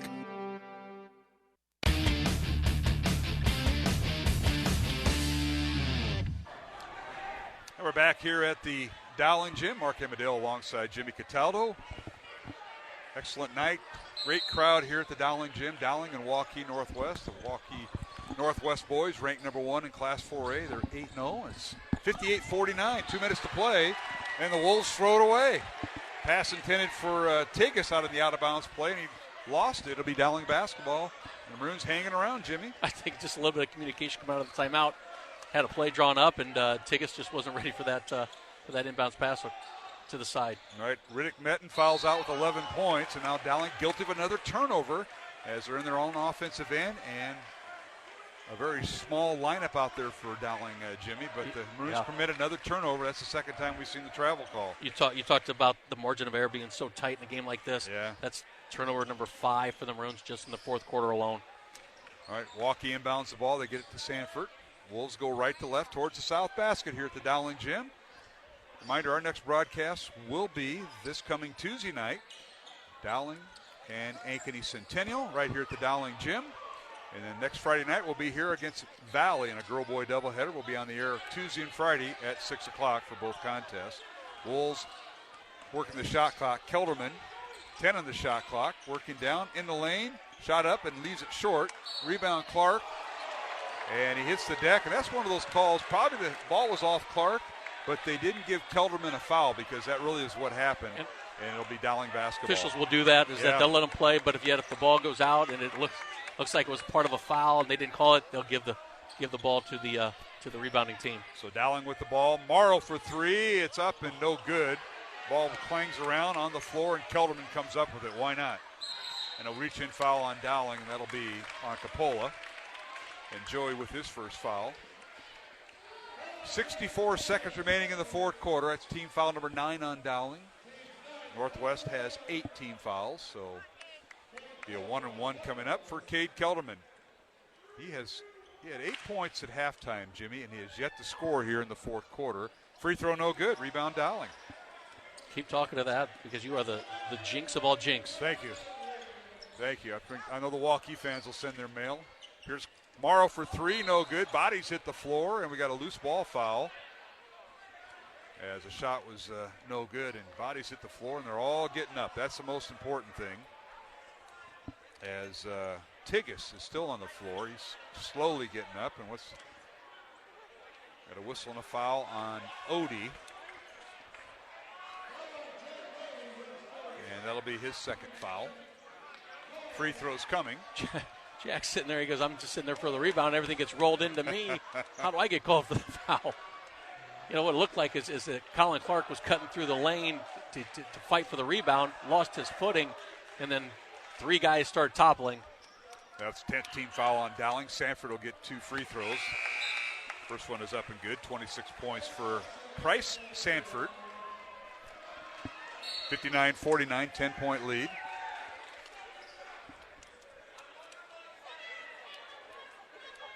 And now Sanford has one more. Another technical foul they're calling on Red 11. That's on Colin Clark as he just going to the bench. went out. Oh, so he gets a T. That is his 3rd foul. Free throws coming now as they'll shoot the technical. They got to do that first. Sanford will just stay there. First one up good. This is a clinic for him. 27 points.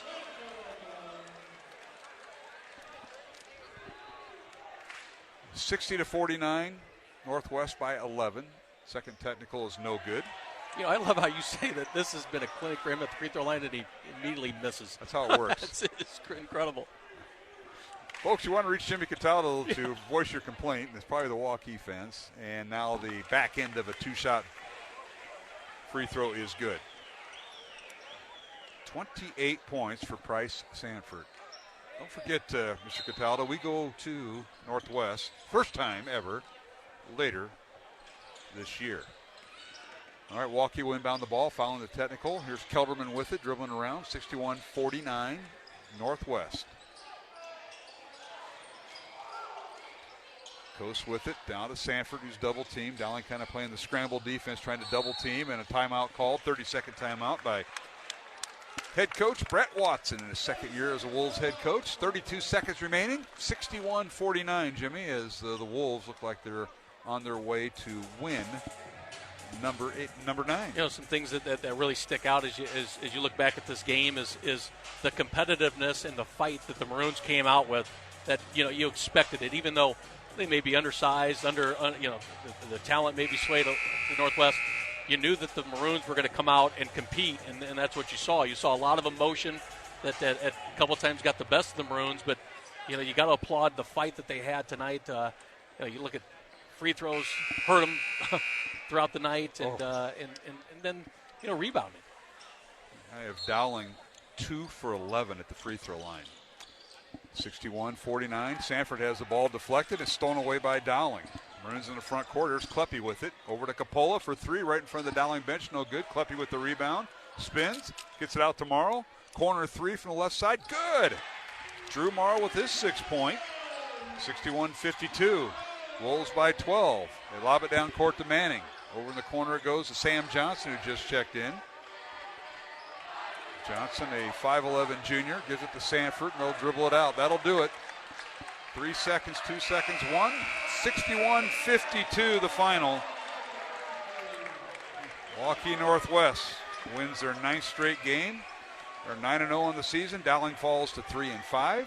Up next for Waukee Northwest, tomorrow afternoon they'll host Des Moines Lincoln at the Wolves Gymnasium. And then next week they're at number 5 Valley on Tuesday night.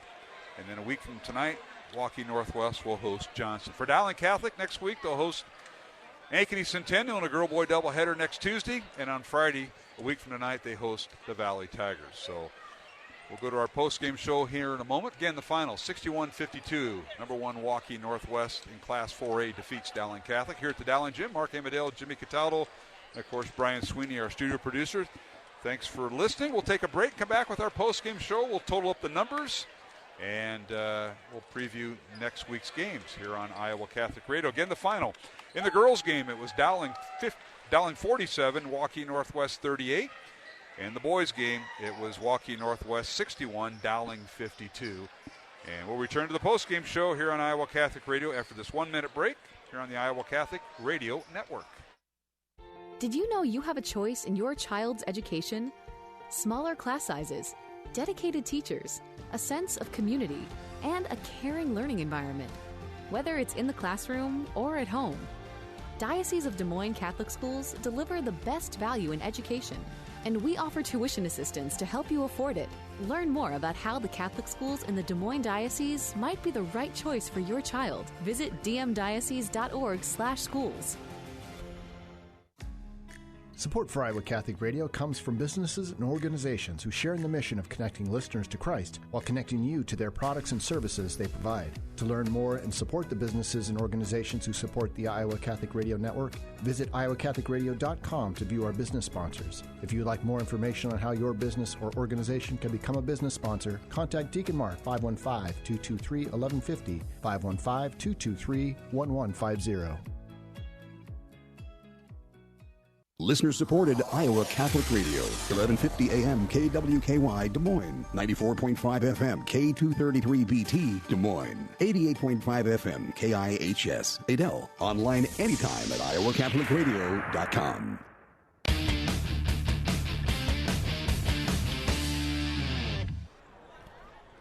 And we're back here at the Dowling Gym. Girl boy doubleheader.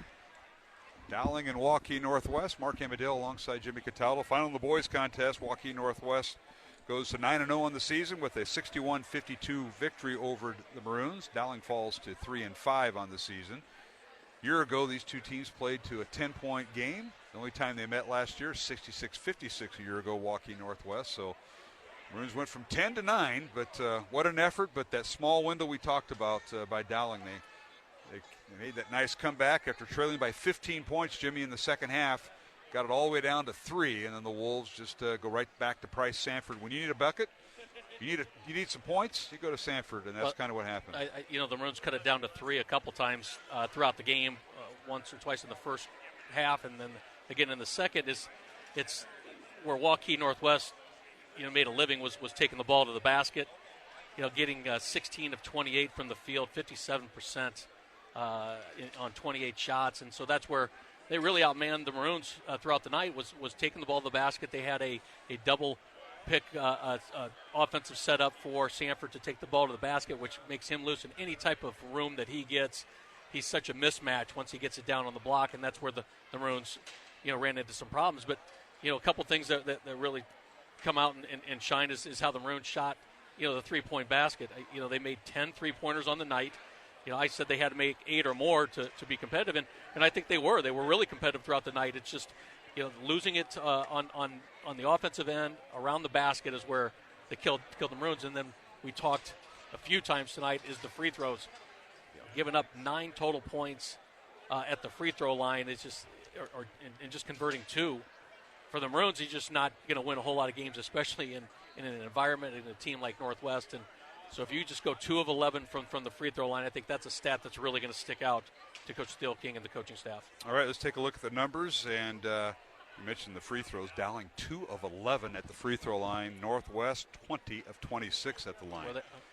20 of 26. So we'll start with the visitors from Waukee Northwest. Again, their record now 9-0 with the win over Dowling, 61-52 in this boys contest. Waukee Northwest led by Price Sanford with 28 points. The University of Iowa recruit. Sanford, the 6'7" senior, finishing with 28 points, and he just missed 2 free throws. He was 9 for 11 at the free throw line tonight. And the other person in double figures was Henry Manning. He hit that three-pointer right before the half. He didn't complete the 4-point play, and he hit the 3 at the end of the half. It kind of propelled Waukee Northwest into halftime. He finished with 11 points, and then kind of a surprise, Cade Kelderman held to 8 points all in the first half by Dowling. He did not score in the second half, Jimmy. That was a big thing for the Maroons. Kelderman with 8, also with 8 points, Grant Tigas. 4 points for Natish Sakaranthi, the 6'7" sophomore off the bench with 4 points, and 2 points for Andrew Kose as the Wolves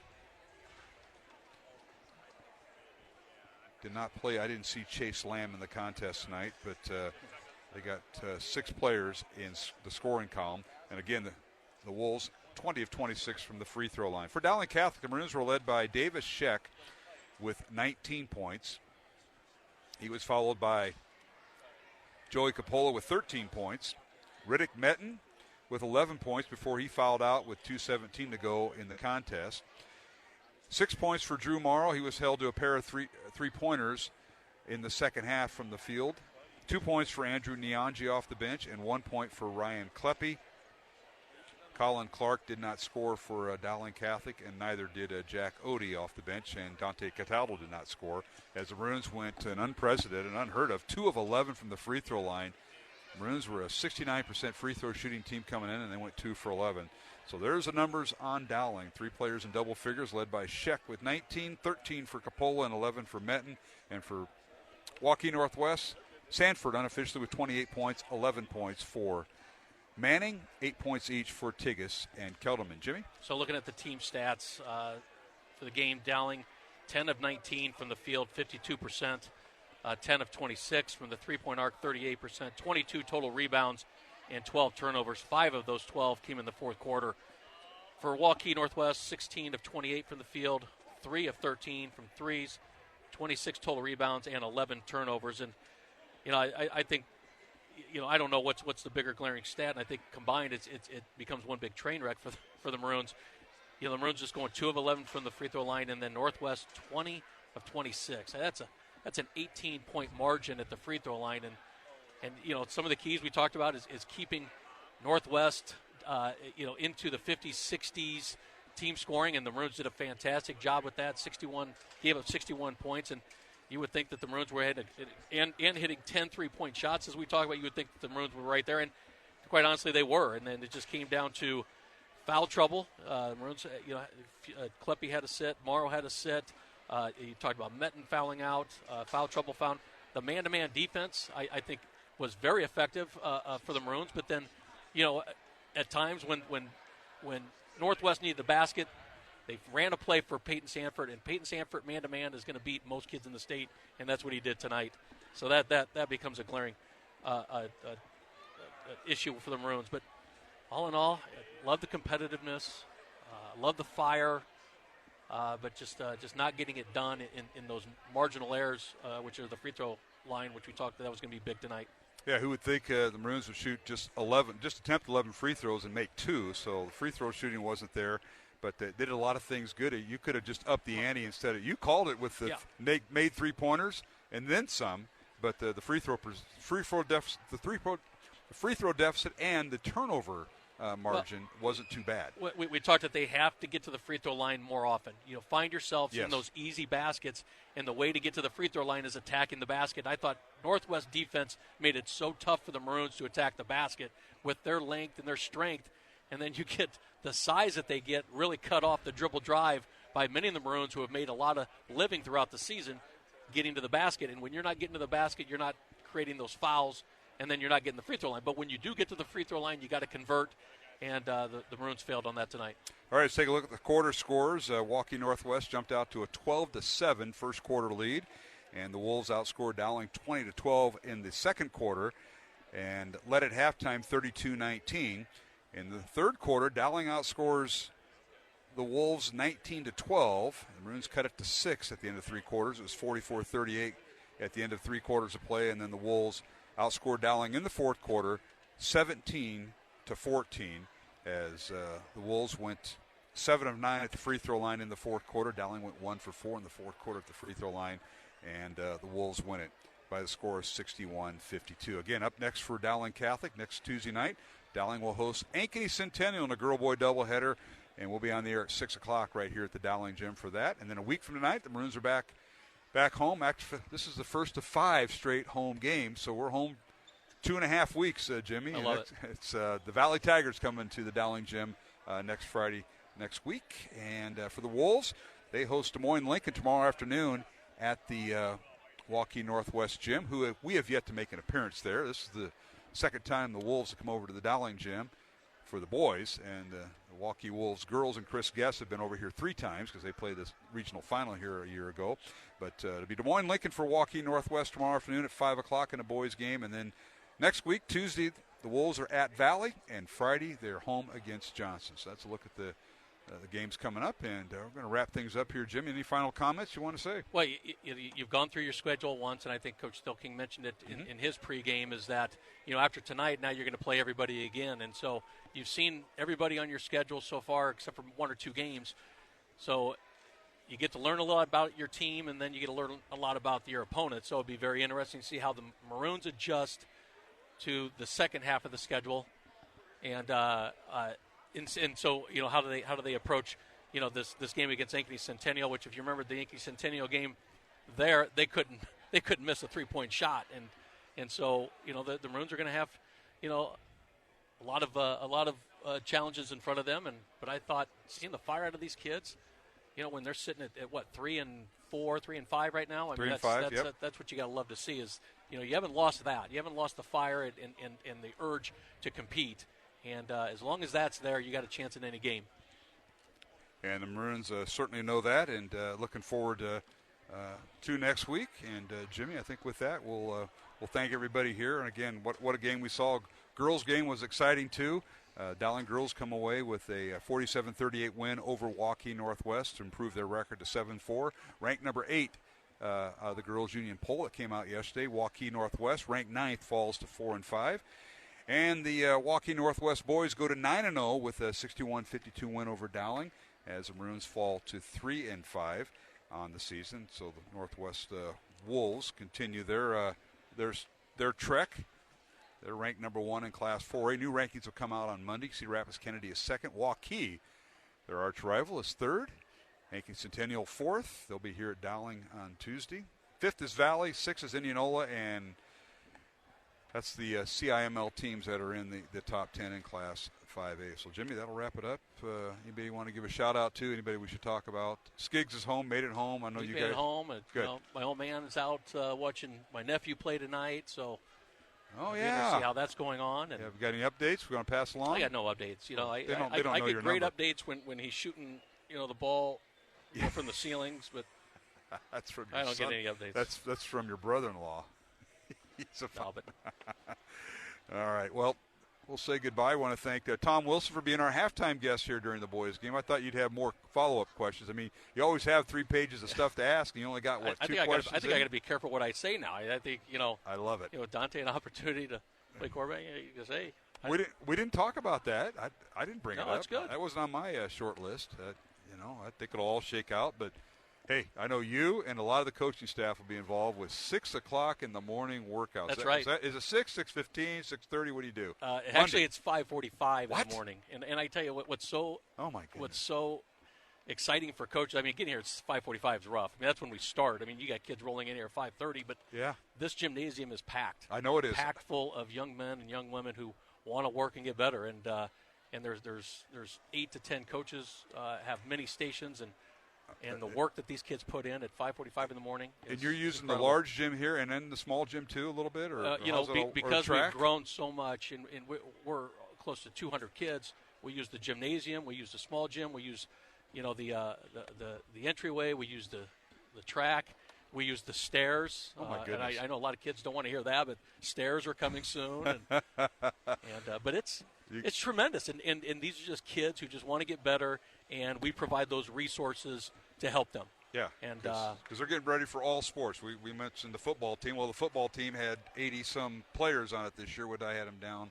So you have football, you have soccer, you have 91 volleyball, football players this past year on the varsity. So softball, that's a lot of kids. Baseball, it's just every sport that and it's wide open, and it's the encouragement's there to show up, and that's when they come.